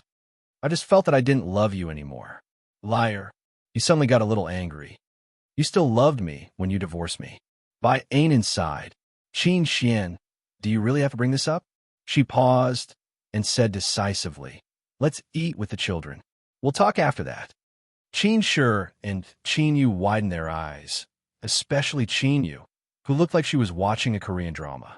Qin Xian loosened his grip on her and let her go. After a while, he smiled and said, we'll talk after the children fall asleep. Baianan knew that it was unlikely that he would let her go today. Although she didn't know why he suddenly did this, it definitely wasn't a good thing. She allowed a long breath. Get out of the car to eat. Qin Shi, help your sister unbuckle her seatbelt. Qin Shi obediently agreed and unbuckled his seatbelt. Baianan got out of the car and naturally went to carry little Qin Yu. Qin Xian came over and picked up the little girl before her. He said calmly, let me carry her. Baianan moved a little, and Qin Xian carried Qin Yu. Qin Yu could actually walk by herself, but with her father doting on her, the little girl didn't want to walk by herself. Qin Xian was also willing to dote on her. After walking into the restaurant and sitting down, Baianan realized that it was a candlelit restaurant. She looked at Qin Xian. Qin Xian flipped through the menu. It's the two children who want to eat. Baianan didn't say anything. She leaned back in the chair and listened to the pianist play the piano. Her side profile was very beautiful. Qin Xian looked up and saw her. He said hoarsely, what do you want to eat? Baianan turned around and smiled. Anything. Qin Xian looked at her and then lowered his head to order a set meal for her and the two children based on his memory. There were only sporadic candlelight in the entire restaurant. The two children found it interesting and played with each other. Qin Xian kept looking at Baianan. She seemed to like the song very much and kept looking at it. They were sitting together. He didn't know how he managed to hold her hand. Baianan was shocked. She looked at him and instinctively wanted to pull her hand away. Qin Xian didn't let her and grabbed her slightly forcefully. He said in a low voice, don't move. Qin Xian, what is this? Baianan said in a low voice, a candlelit dinner. Don't forget that you're a man with a girlfriend. It doesn't seem good to be ambiguous with your ex-wife. She still pulled her hand away. She was quite determined. Qin Xian didn't insist and took a sip of ice water. After that, Baianan ignored him and only cared about playing with her phone. Anyway, the two children were taken care of. Only the two children were happy during the meal. However, it was obvious that Qin Xian didn't intend to let her go. On the way back, he glanced at her and reminded her, the children are asleep. Let's talk. Baianan didn't answer. She turned her face to the side. Obviously, she didn't want to pay attention to him. Qin Xian was a little unhappy, but he didn't say anything. When they arrived at the high-end apartment, he took Qin Shi to take a bath, and she helped Qin Yu take a bath. The two children played for a while and finally fell asleep. The house seemed particularly quiet. Qin Xian was wearing a bathrobe. When he walked to the living room, Baianan changed into a conservative set of home clothes. He thought she should be guarding against him. He smiled and sat beside her. Baianan held a glass of red wine in her hand and sipped it. She asked softly, what do you want to say? Her posture showed that she regarded him as a negotiation object, not a close person. She was full of defense. Qin Xian went over, knelt on one knee beside her, held her head before she resisted, and said in a low voice, and, I want to ask you why you want a divorce? Baianan gave way, didn't let go, so he smiled. For what divorce? It doesn't seem so important. Qin Xian, we have been separated for so long, and we have no feelings for each other. Let's look forward. Both sides are living a good life. There's no need to entangle each other, don't you think? No. He suddenly buried his head in her neck, and his voice was particularly hoarse. And, tell me, am I a very bad husband? Are you disappointed with you? So you want a divorce? Baianan lowered her head and looked at the man who was once very close and now strange. Her voice was a little hoarse. What do you want to hear? What do you want to hear? Qin Xian, if we didn't have two children, we didn't have to contact each other at all. Besides, you have a girlfriend. Behave yourself. I don't want to be called a mistress. As she spoke, she struggled. He hugged her tightly and said in a low voice, I broke up with her. Just now. You broke up with a WeChat message? Bai Ainin said sarcastically. You look quite pitiful. Qin Xian stared at her. Are you blaming me for not treating others well? Bai Ainin looked down. I'm not such a saint. What happened to young Master Qin has nothing to do with me. As soon as she finished speaking, he turned over so fast that she couldn't resist. Qin Xian, you're crazy. She pounded his back. Do you know what you're doing? Our previous marriage was a failure enough. I don't want to do it again. However, no matter how powerful she was, it was nothing to him. After a long time, he was finally willing to let her go, and his voice seemed to be soaked in water. Tell me, are you disappointed in me? Bai Ainin leaned against the back of the sofa, and after a while, she slapped him. Yes, I'm disappointed. After saying that, she burst into tears. Qin Xian, what are you doing? We're divorced, and I've never asked you if you have a girlfriend, nor have I seduced you. Why should I be with you again? Qin Xian's lips moved, and then he smiled bitterly. I can't deny that I have a girlfriend, and I can't deny that I want to be with you. Impossible. Bai Ainin calmed herself down and said hoarsely. Qin Xian took a tissue and wiped her tears. If you're angry with me, you can ignore me, but if I break up with my girlfriend, I'll chase you again and want to be with you. That's my business, right? Unless you don't let the child see me, how are you going to explain it to Qin Shi and Qin Yu? He analyzed with her very patiently. In the future, there will be many opportunities for us to be alone like this, and I can't be sure that I can control myself every time. So be good. Don't mess with me. Let's take it slow this time, okay? Bai Ainin stared at him as if she was looking at a monster. He was going to have dinner with his girlfriend in the afternoon, and he was going to be with her again at night. He was crazy. Qin Xian looked at her expression, and his heart ached. Did she really not have feelings for him? He couldn't help but bully her again. Bai Ainin was afraid that Qin Shi and Qin Yu would hear and come over, and she would inevitably be taken advantage of. In the end, she also lost control. She ran back to the master bedroom and closed the door. Qin Xian went to take a shower, and his expression was a little lazy. Instead of going back to the bedroom to sleep, he patiently knocked on Bai Ainin's door over and over again. Open the door, okay? I want to see you. Chapter 53:32. There were children sleeping at home, so his voice was rather soft. Bai Ainin ignored him. He also knew that he had gone overboard. She had always been rather arrogant, but this time around, she had suffered a huge loss in his hands. He felt that he was a scumbag, but he could not help but bully her. He just wanted to see that she still cared about him. Even if he hated her, he had to show some emotion. The way she cried just now was rather attractive. Just as he was about to give up, the door opened and Bai Ainin walked out with red eyes. Qin Xian went up to her. All right, don't cry. It's my fault. It won't happen again. Bai Ainin put on a jacket and was dressed casually. The high collar of her shirt covered her neck. She said softly, I'm going out for a while. Look after Qin Shi and Qin Yu. She was unbelievably calm. Qin Xian grabbed her. It's so late. Where are you going? To buy medicine, she said coldly. You can't be thinking of having a third child, right? Qin Xian said instinctively, if I have one, I'll give birth to it. I'm not your fertility machine, Bai Ainin said coldly. Qin Xian felt a stab of pain as he stared at her. Bai Ainin was in a bad mood. She pushed him away and was about to go out. Qin Xian pulled her back and said hoarsely, I'll go.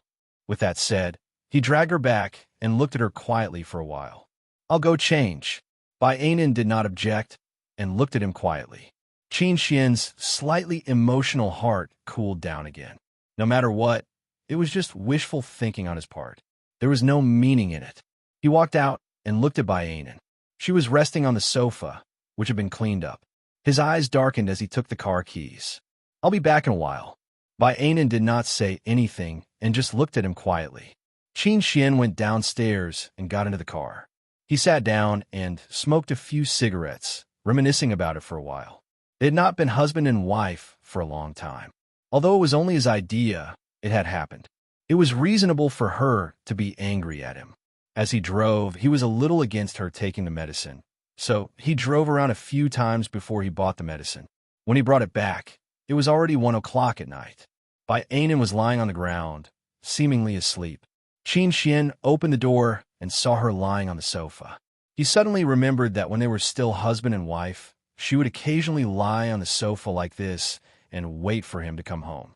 He more or less had some perfume on him. He thought that as long as he didn't cross the line, it would be fine. Now that he thought about it, she really cared. He really wanted to know if she was only unhappy in that marriage. However, he couldn't bring himself to ask, fearing that her answer would pierce his heart. Qin Xian walked to the front of the sofa, squatted down, and said softly, and Bai Anan slowly opened her eyes and looked at him. After a while, she seemed to remember something and shifted her expression a little defensively. He felt pain in his eyes. "I'll get you a glass of water." As he spoke, he got up to pour her a glass of water and sat beside her. While she was taking the medicine, he couldn't help but ask, "You really don't plan to keep the child?" Bai Anan looked at him and said hoarsely, "You're thinking too much." Qin Xian grabbed her hand. "Anything else? I won't force you for the time being." Bai Anan broke free and leaned weakly against the back of the sofa. She closed her eyes. "If I had known that you would do this, I wouldn't have let you stay. In the future, Qin Xian, you can't stay here overnight anymore. Are you afraid?" He leaned over and murmured, "Weren't you happy just now? After they divorced, she would be alone." He was quite sure. In his heart, he also felt that it was a pity. He shouldn't have let her go just like that. Bai Anan still closed her eyes. "If it weren't for Qin Shi and Qin Yu, I would definitely sue you to death and let you sit in jail for a long time." Qin Xian said hoarsely, "You're willing to?" "I'm willing," she said with certainty. He laughed softly and buried his face in her shoulder. "Then you can sue me next time. I can't guarantee that this will be the last time." Bai Anan was so angry that she reached out and slapped him. Her hand was caught by him. He stared at her and said very slowly, "And then I won't force you. At least, I won't do this again until you're willing." He didn't want her to keep taking medicine. Besides, what was the point of her not being willing? He was the only one who was happy. Bai Anan stretched out her foot and kicked him. "Get out of here now." Qin Xian chuckled and got up. "Okay, I'll go first." He could understand that she didn't want to see him. She said that she didn't send him to jail, and he knew that what she said was true. He had indeed behaved too badly. It could be considered coercion. Qin Xian adjusted his clothes and went to look at the child. He said, "Then I'll come back next week." He paused for a moment. "You can rest assured that I won't force you again." Bai Anan sat quietly alone.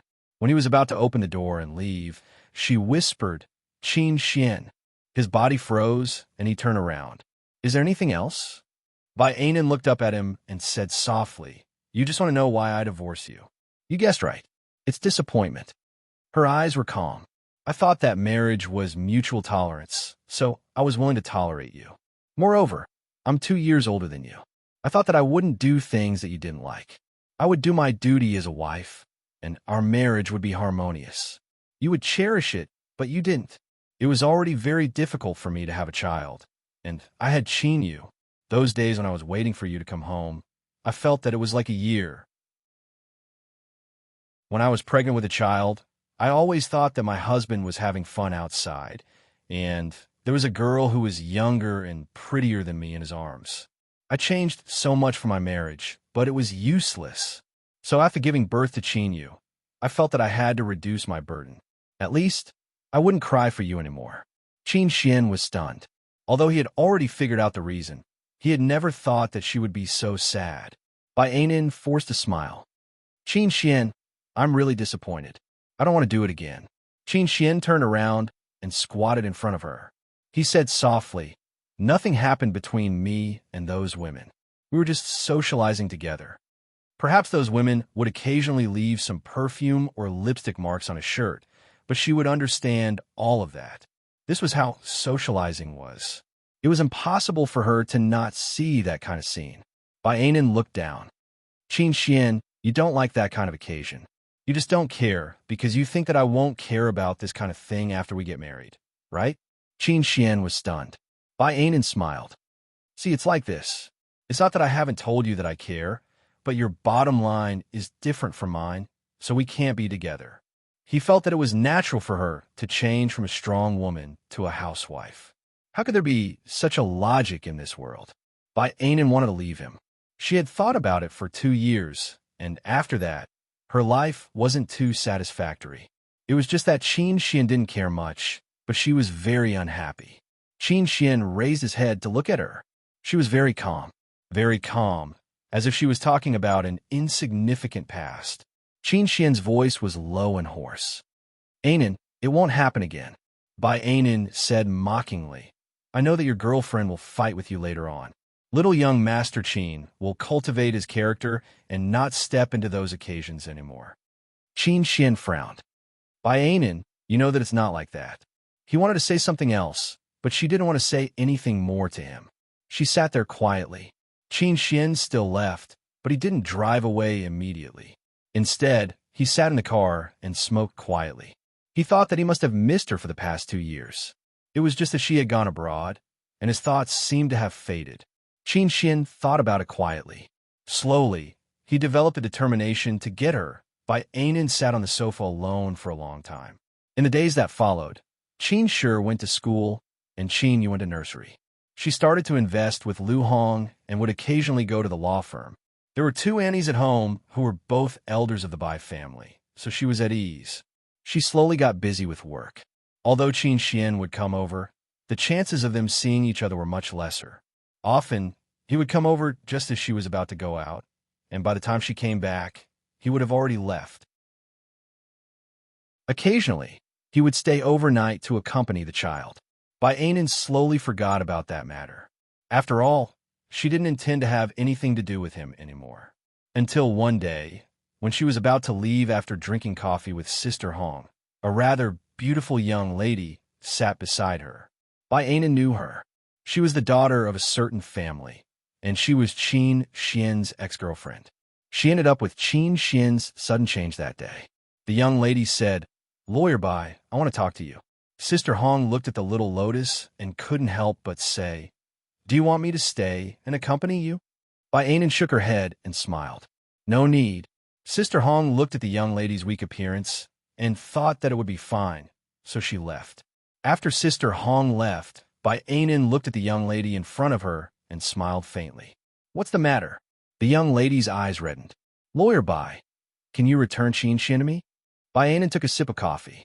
I didn't tie him to me, so how can I return him to you? He's single now, right? The young lady was the daughter of the one family. She was also spoiled since childhood and liked Qin Xian very much. She lowered her eyes and said in a pleading voice, But ever since you came back, he obviously didn't look for me anymore. He even broke up with me. Ainen was amused. Little President Qin and I have 2 children together. Miss Wen, you won't ignore this little bit of kinship, right? Besides, it has nothing to do with me whether he's with or not. She was so sad that she wanted to cry. But I saw him buying medicine for you in the middle of the night. You guys, she looked at Ainen and smiled gently. Lawyer Bai, you're the third party. Ainen rolled her eyes. Let Qin Xian explain it to you. What was this? She was the one who lost that night. Why didn't this woman look for Qin Xian, but her, the victim? Moreover, Qin Xian obviously didn't treat her well. What was the point of pestering and stalking him at this time? Ainen couldn't be bothered with her. She picked up her handbag and was about to leave. You're not allowed to leave. She called out to her with a strange expression on her face. Then, Ainen felt that her actions were strange and instinctively blocked her with her handbag. There was a scream in the coffee shop when she had splashed acid. Luckily, Ainen had blocked it with her handbag. However, 1 or 2 drops of acid splashed on her fair hand, and she instantly felt immense pain. She looked on in fear, the things in her hands fell to the ground as she mumbled, It wasn't me. I didn't do it. Ainen endured the pain and dialed 120. She then got the staff to restrain She remained calm the entire time and finally dialed Qin Xian's number. Come over and settle the matter with your ex-girlfriend. I'm going to sue her. She was stunned. What right do you have to sue me? Ainen covered her hand and said coldly, Because you've committed a crime. She cried and threw a tantrum. However, The police came over very quickly. Qin Xian arrived almost at the same time. The moment when Qi saw Qin Xian, she started crying. Qin Xian, I didn't do it. I really didn't. Qin Xian came over and gently turned Bai Ainen around. How's your hand? With so many people around, Bai Ainen threw a slap over. Qin Xian, you're a slut. When Qi was stunned, she couldn't believe that her Prince Charming would be treated so rudely by another woman. Shouldn't it be Bai Ainen who was trying to seduce Qin Xian? Qin Xian was slapped inside.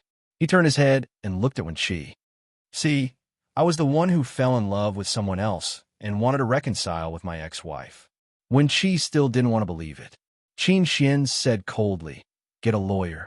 With Bai Ainen's personality, she was determined to kill Wen Qi. When Wen Qi was taken away, she was still crying and screaming. Qin Xian turned around and said, I'll take you to the hospital. Bai Ainen covered her arm. No need, young Master Qin. He knew that she was angry, so he simply carried her to his car. Bai Ainen slapped him a few times, but he didn't care too much. When they sat in the car, he grabbed her hand and looked at it. It wasn't a big problem. It was just a little bit, but it looked very painful. Qin Xian's voice was hoarse. Ainen, it won't happen again. Bai Ainen turned her head and said, Qin Xian, why am I the one who gets hurt every time you flirt with me? Do you think I'll still be willing to be with you? He looked at her quietly and said softly, I can wait. Bai Ainen turned her face away, but she didn't want to listen anymore. Later, she went to the hospital. Qin Xian personally treated her to ensure that there would be no scars. After the treatment, he took her back. Bai Ainen was a little tired, so she leaned against the back of the chair to rest. When she woke up, she found that she wasn't at her apartment, but somewhere else. Qin Xian unbuckled his seatbelt and explained, This is the apartment I live in. Bai Ainen wanted to get out of the car, but he gently held her down. It's best not to let Qin sure, and Qin you know that you're hurt. Bai Ainen looked at him quietly. Don't you want to ruin your image in their hearts? Qin Xian actually smiled and looked at her. Bai Ainen got out of the car and said, If you dare to do it again, I'll send you to prison to accompany Wen Qi. How ruthless. He chuckled. Bai Ainen said as she walked, I'm not as ruthless as you. I think your little girlfriend is quite miserable. Chapter 53:33. Bai Ainen ignored him and walked straight into the elevator. Qin Xian stood sideways and said after a while, Ainen, let me talk to the Wen family, okay? She glanced at him. Are you pleading for me? Qin Xian sighed. No, it's my fault. If you don't like it, I won't go. Bai Ainen looked at him for a while and said nothing else. Qin Xian's voice was a little hoarse. It's my fault.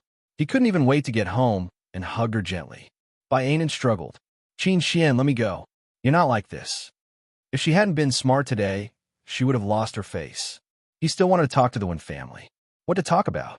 Talk about sending Wen Qi away, and then she wouldn't sue him? Bai Ainen looked at Qin Xian and sneered. I'm telling you, don't even think about it. Qin Xian was pushed away. He leaned against the wall of the elevator and smiled gently. How could I not know your character? During the years of marriage, she must have had a hard time tolerating him. Bai Ainen was cold.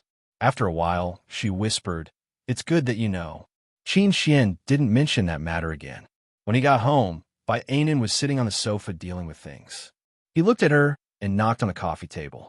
Bai Ainen, your hand is injured. It has nothing to do with you. She said softly and continued to finish what she was doing. Qin Xian couldn't do anything to her. He poured a glass of water for her. I'm going to cook. She was quite surprised that the young master actually knew how to cook.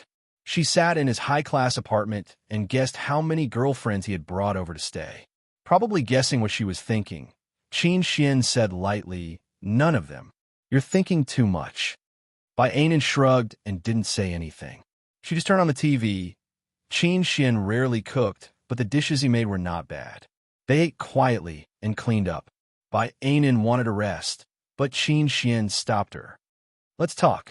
She looked at him and said in a low voice, About what? Qin Xian's voice was hoarse. In the future. Bai Ainen still wanted to say something, but he said indifferently, Wen Qi and I haven't reached that point yet. The little girl doesn't understand. He looked at her and whispered, "And then if it was before, I would never be soft-hearted, but now let her go once. It's not good for you for her to go to jail." Bainan broke free from him and stood in front of the French window. She quietly looked at the night sky.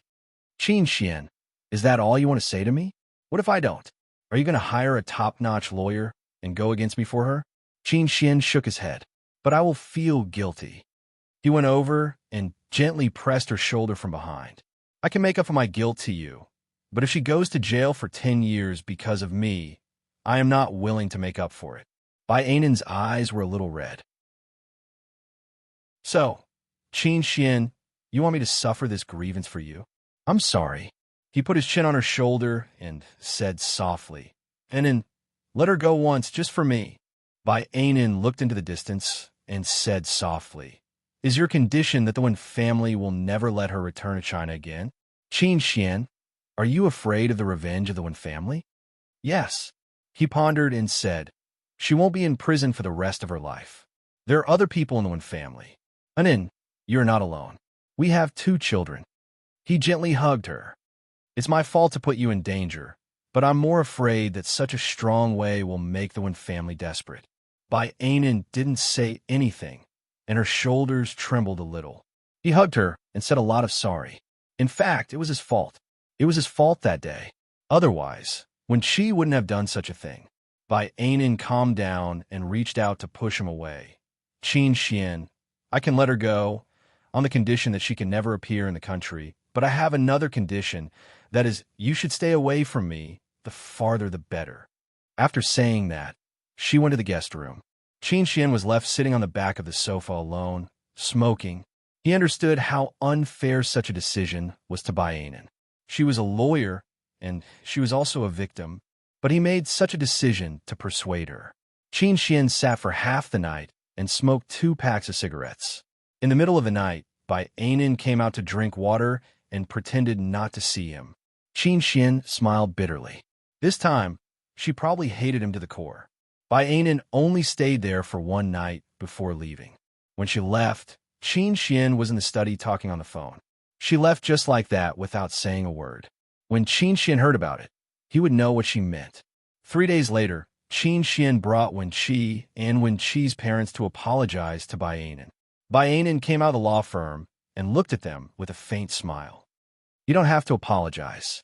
Just look after little President Qin." Wen Qi's parents were a little uncomfortable. Wen Qi's mother smiled. "Lawyer Bai, actually, Wen Qi and Qin Xian are just ordinary boyfriend and girlfriend." Bainan interrupted rudely. "I don't know if they're ordinary or not, but they both harmed me. Logically speaking, they should go to jail together. You don't have to apologize. Just stay away from me in the future." When she was really scared after a few days, she came over and whispered, "Lawyer Bai, I know you won't believe me no matter what I say, but Qin Xian really likes you." Bainan looked at Qin Xian and smirked coldly. Pausing for a moment, she said, "Is that so? Then I'm sorry. Next time, remember to splash something on that scumbag. I'm innocent too." After saying that, she got in her car and drove away. Wen Qi's parents were embarrassed. However, they were glad that the other party had let their daughter go.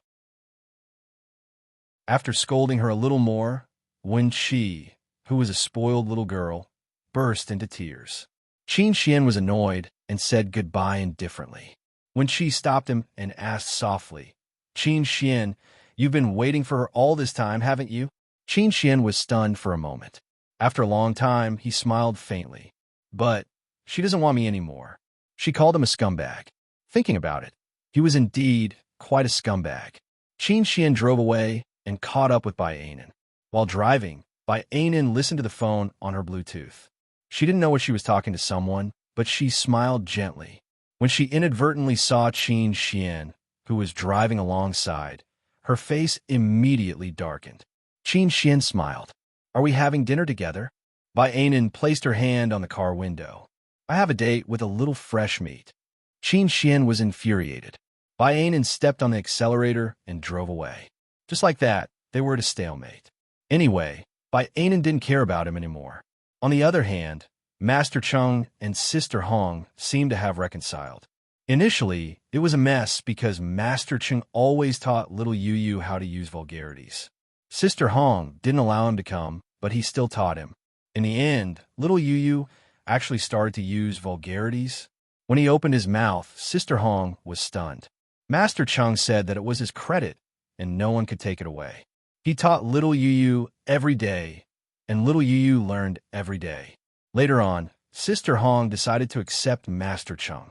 Now that Master Cheng had a wife, he was much more restrained. He also became more refined and put on an act. Sometimes, when he saw Qin Xian alone, he would sneer at him, making little young Master Qin extremely angry. Unknowingly, half a year had passed. Qin Xian had no one by his side, and his heart was with Bai Anan. Everyone in the Qin family could tell that they sympathized with him. At that time, he was so decisive during the divorce. Now, he was cozying up to her, and she didn't care about him. It was said that Bai Anan was surrounded by many young and good-looking boys. She was also rich and lived a happy life. In the Qin family's mansion, Qin Xian was wearing a white casual outfit and flipping through a magazine. Qin Yihuan was beside him and smiled. "Why aren't you going to see Qin Shi and Qin Yu?" Qin Xian smiled faintly. They went to Grandpa and Grandma's house. Qin Yihuan laughed. "Then you can look for Bai Anan." Qin Xian didn't say anything. Yihuan went over and placed her hand on his. "What's wrong, brother?" Qin Xian looked outside and said calmly, "She's angry with me.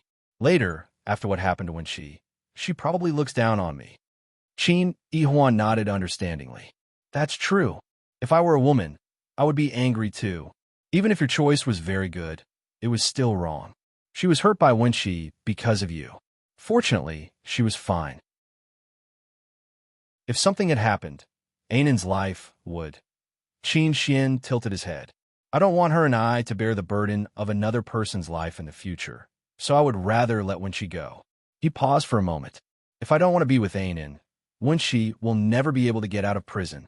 Yihuan clicked her tongue a few times. "What's the use of being ruthless to me? You're like a little wolf dog in front of Anan. I heard that she always slaps you in the face, right? I also heard that you bought her medicine in the middle of the night. You forced her, right? I think she looks down on you very much." Qin Xian was angry. "Yihuan, don't go too far." Qin Yihuan was not afraid of him. She clicked her tongue a few times. "I'm just telling the truth." Qin Xian said in a cold voice, "I'll go back first." Yihuan called him. "Wait a minute." Qin Xian turned his head. "What else can I do?" Qin Yihuan went over and smiled. "Brother, in fact, Anan used to love you very much. Be patient. A broken heart needs to be made up slowly."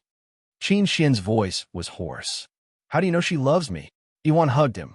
"Because Ms. Anan is not a person who will settle for the next best thing. She will not make do with it. She is willing to marry you because she really loves you. I thought you knew it before, and I thought you loved her very much and knew her very well. But it's a pity that you let go so easily. Don't let go again this time. A woman's heart can't stand being hurt again." Qin Xian's voice was hoarse. "Really?" Yihuan said. "A woman always knows a woman better. Brother, she is a good woman. You let her down in the past. Don't hold your identity as a rich man anymore. You can't get a woman. You see, Yi Xiangnan didn't wait to see Su Mu before. Isn't it nice now?" Qin Xian smiled and left. He got into the car and couldn't help calling Bai Anan. "Where are you?" Bai Anan was as businesslike as before. "At my parents' house. Do you want to see Qin Shi and Qin Yu?" Qin Xian said, "My parents want to see them. Shall I pick you up now?" Bai Anan had a good relationship with Qin Mo and Yihuan. Besides, children always needed the love of their elders, so she agreed. Okay. Qin Xian didn't go there empty-handed. He bought some gifts for Bai Shuili and Yi Mulin and brought them to the Yi family. Yi Mulin said lightly, "You don't have to bring anything." Qin Xian smiled. "It's just a small token of my appreciation." He took turns to hug the children. Qin Shi was quite close to him, but Qin Yu was at odds with him again. She had beside Bai Shuili and refused to come out. Bai Anan carried Qin Yu to the car, and Qin Shi followed. Qin Xian then had a private conversation with the head of the Yi family. Yi Mulin could naturally see through Qin Xian's thoughts. He said lightly, "You and Anan tried once and failed. Actually, You don't have to force yourself anymore. Our family has also introduced a few good candidates to Anan. Qin Xian, you are a good candidate. Don't waste your time on Anan. Qin Xian felt a chill in his heart. He endured it and asked softly, she said that? Yi Mulin was still indifferent. If she wanted to, she would have been with you long ago. It has been so long, hasn't it? Besides, what you did last time was wrong. Although Anan is not spoiled, she is still the apple of our eyes. You can't ruin her like this. Qin Xian apologized in a low voice. Yi Mulin said again, no matter how much we object, it still depends on Anan. So you don't have to please us. This was a very rude remark. Qin Xian accepted it silently. When he got into the car, he was in a bad mood. However, he still looked at Bai Anan with a faint smile. Go buy some ingredients. We'll barbecue in the yard tonight. The children love it. The servants at home had already prepared these things. However, he still brought the children to buy some of their favorite food and fill the trunk. When they arrived at the Qin family, the children had a great time. Yihuan looked for Bai Anan and chatted about things that women liked. She had a good relationship with Bai Anan. It was a miracle. At night, it was cold in the yard. The children put on extra clothes. Bai Anan sat on the lounge chair, grilling chicken wings gently.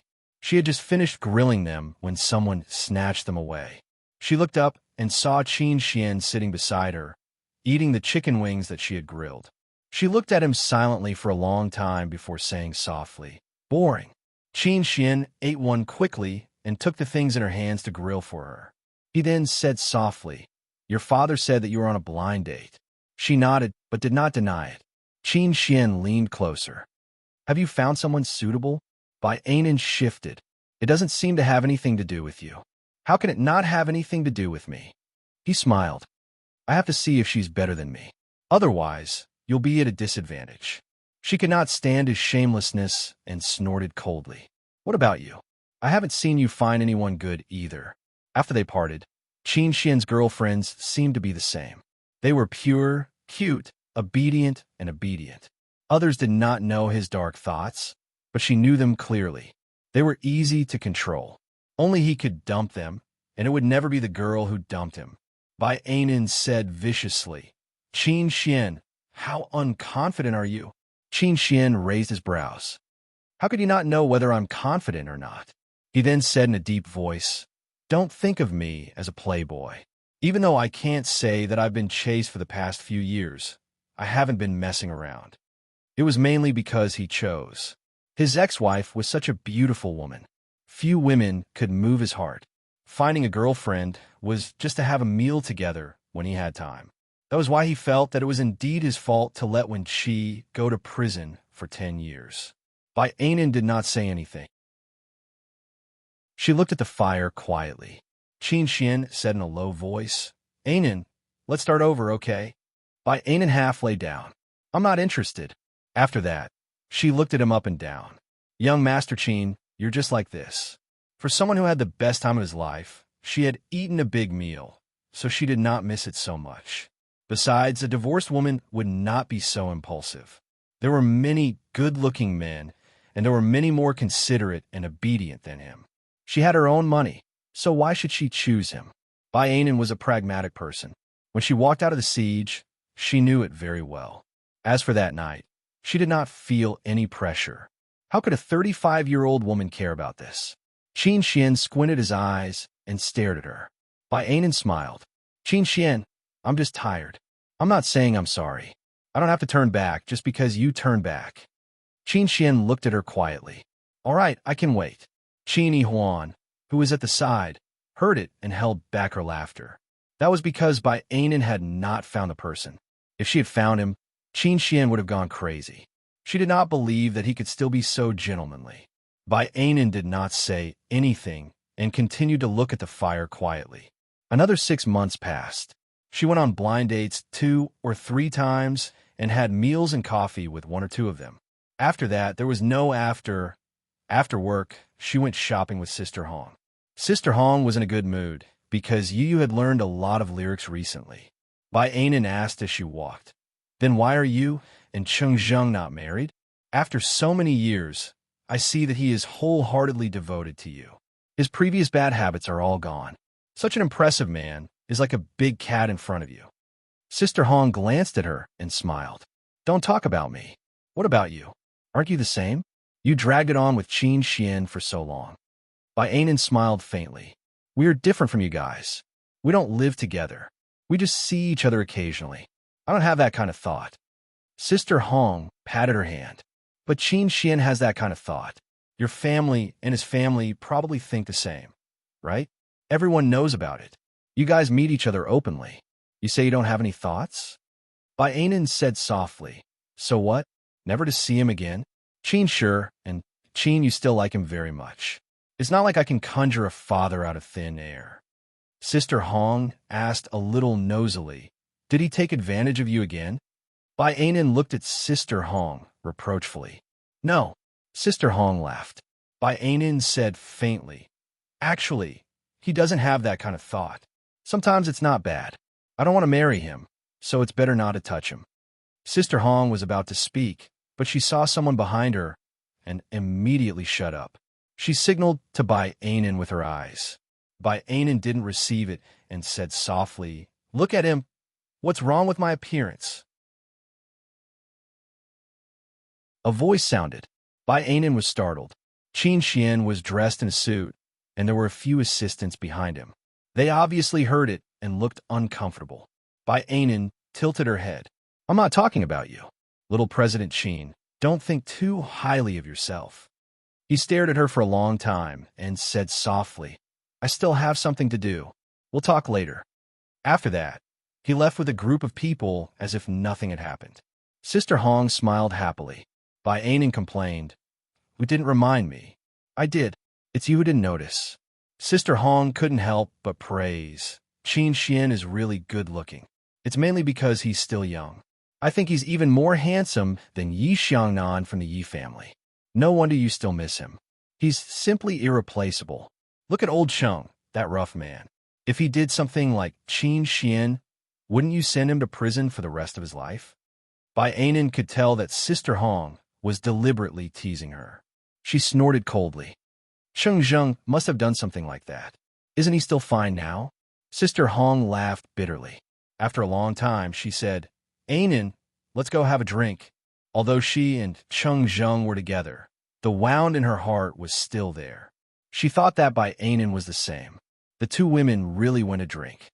They even picked the best bar in the city and booked the whole place, leaving a few good-looking and young boys behind. This news was quickly reported to Master Cheng by Xiao Mao. Master Cheng, sister-in-law, is drinking. Master Cheng waved his hand. With your sister-in-law's personality, it's nothing to drink a little. Xiao Mao swallowed his saliva. Sister-in-law and lawyer Bai left a few good boys behind. Master Cheng immediately slammed the table and stood up. What? Let's go now. Xiao Mao went forward to appease him. Master Cheng, you can't do that. Think about it. Sister-in-law just wants to be happy. If you meddle so much, sister-in-law will be unhappy. If she's unhappy, she'll shut you out. Xiao Mao said and looked at his boss eagerly. Master Cheng touched his chin and nodded. That's true. He looked at Xiao Mao. How about this? You keep a close eye on them. If anyone dares to touch your sister-in-law, chop off their claws. Xiao Mao swallowed his saliva. What if it was sister-in-law who made a move on him? Master Cheng immediately exploded. Your sister-in-law is only interested in me. Xiao Mao touched his nose. All right, I'll watch. Master Cheng paced back and forth for a few steps before saying, Forget it. If your sister-in-law wants to be touchy, then just let her be. Just don't go overboard. If she goes overboard, then just throw those gigolos out. Do you hear me? Throw them out. Xiao Mao laughed in his heart and quickly went out to do his work. Master Cheng smoked his cigar alone. After a while, he thought of something important and immediately called Little President Qin. Your wife went out to drink. Your wife still has good-looking young boys. Your wife is touching them again. Qin Xian was in a meeting. When he heard it, he rubbed his forehead, which was throbbing in pain. He put down the phone and said calmly, Let's talk about it tomorrow. After that, he got up and drove to the bar. On the other side, Master Cheng touched his head proudly and lit a cigar. Who would dare to say that I'm not smart in the future? I've even learned to kill people with a borrowed knife. On the other side, when Qin Xian arrived at the bar, Sister Hong and Bai Anan had a little too much to drink.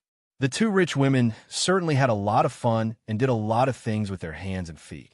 Qin Xian felt a little sour in his heart. He walked over and said, "Anan, let's go back." Bai Anan leaned against the back of the chair and smiled. "Qin Xian." He suppressed his anger. "Fortunately, you still recognize me." Bai Anan tilted her head and smiled in a low voice. "How much do you pay for an hour?" He came over and reached out to carry her. He said to Sister Hong, "I'll take her away." This was Master Cheng's territory. Even if Sister Hong fell asleep, these people would not dare to touch a single hair on her, so he was quite relieved. Bai Anan put her arms around his neck. Qin Xian asked as they walked, "Did you get drunk on purpose?" She shook her head and happily said no. After a while, she said that the young man's hands were so smooth and tender. He simply could not listen to it anymore. "Bai Anan." She blinked her eyes.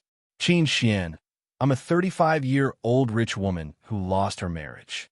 What's wrong with me looking for some fun for myself?" For a moment, he did not know what to say. He was the cause of her losing her marriage. His voice was hoarse. "If you want to have fun, you can look for me." Bai Anan put her arms around his neck and said very slowly, "Qin Xian, you're 33 years old. Your skin has lost its elasticity and you're old." She buried her head in his neck and giggled. "Young men all call me little sister. Qin Xian, can you call me that too?" He was sure that she was really drunk. He reached out and patted her as a punishment. His voice was hoarse. "Bai Anan." She was drunk and refused to let go of his neck. She was even touching him. Qin Xian pressed her against the car door and asked dangerously, "Do you know who I am?" "A good-looking young man." She leaned on his shoulder and giggled. Her long hair spread all the way to her waist. At that moment, Qin Xian was a little drunk. He brushed aside her hair and said hoarsely, "Bai Anan, you said that you were looking for someone. Have you found him?" She shook her head and put her arms around his neck. "How much money do you have?" Qin Xian was so angry that he turned his handsome face to the side. She was still smiling. She leaned on his shoulder and said softly, "Do you want to go to your house or mine?" Qin Xian was about to go crazy. "Bai Anan." Her voice was as sweet as honey. "I don't want to go back." His voice was so low that it was ridiculous. Bai Anan said softly, "I don't want to wait for Qin Xian at home. Let's go to your house, shall we?" Qin Xian's heart ached. He stroked her face gently. She still held a grudge against him, didn't she? Therefore, she didn't forgive him and didn't want to be with him. She didn't care that he had a girlfriend, but there seemed to be a little girl living in her heart. She hated him and hated him. Qin Xian suddenly got over it and said softly, "I'll take you home." He carefully put her in the car and went around to fasten her seatbelt. He called her aunt at home and drove back to his apartment. Bai Anan drank too much and didn't behave well when she was drunk. Qin Xian was busy for a long time before he finally coaxed her sleep. It was rare that he didn't take advantage of her. At dawn, she woke up and struggled to open her eyes to see everything around her. It was Qin Xian's house. Reaching out, he found his phone by the pillow. Looking at it, there were several missed calls, one of which was from his parents. Yim Yulin asked her if she was with Qin Xian. She was a little confused. After a long time, she said, "I drank too much and don't remember." "I think so."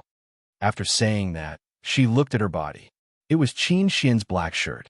Bai Anan lay back down and acted coquettishly to her father. "I'll be back in a while." Yim Yulin hung up the phone. She lay down and calmed down. She carefully thought about whether she had lost her composure last night. Qin Xian appeared at the door and said calmly, "You drank too much last night. Get up and eat some breakfast. Otherwise, your stomach won't feel good." Bai Anan grabbed her waist-length black hair. Qin Xian stared at her for a long time before he whispered hoarsely, "Get up." She replied and got up. The next second, Qin Xian immediately turned around. She really didn't know how much of a test it was for her to wear a man's shirt and have waist-length hair. Bai Anan went to wash her face and randomly picked his pants to wear. She found a thin belt to tie it up. She didn't feel too restrained. Anyway, they were husband and wife, so there was nothing to be embarrassed about. She didn't put on makeup and looked so simple, but she was more attractive than usual. Qin Xian really wanted to hug her, but he only dared to think about it. During breakfast, she couldn't help but ask, "How much did I spend there yesterday?" Qin Xian glanced at her. "More than 300,000 yuan. Baianan replied, "It's quite expensive there. Singing a song costs 10,000 yuan. What a scam."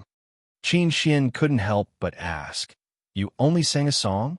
Baianan looked puzzled. "I spent my money. It has nothing to do with you." Qin Xian said patiently, "Don't forget your identity and your brother's current position. Pay attention to your image." Baianan took a sip of porridge. After a while, she said softly, "That's Master Cheng's territory. No one will see. Next time, bring Yuan with you." Qin Xian knocked on the table. "Baianan, do you need a man to accompany you that much?" She blinked. "I'm single. Is there anything wrong with that?"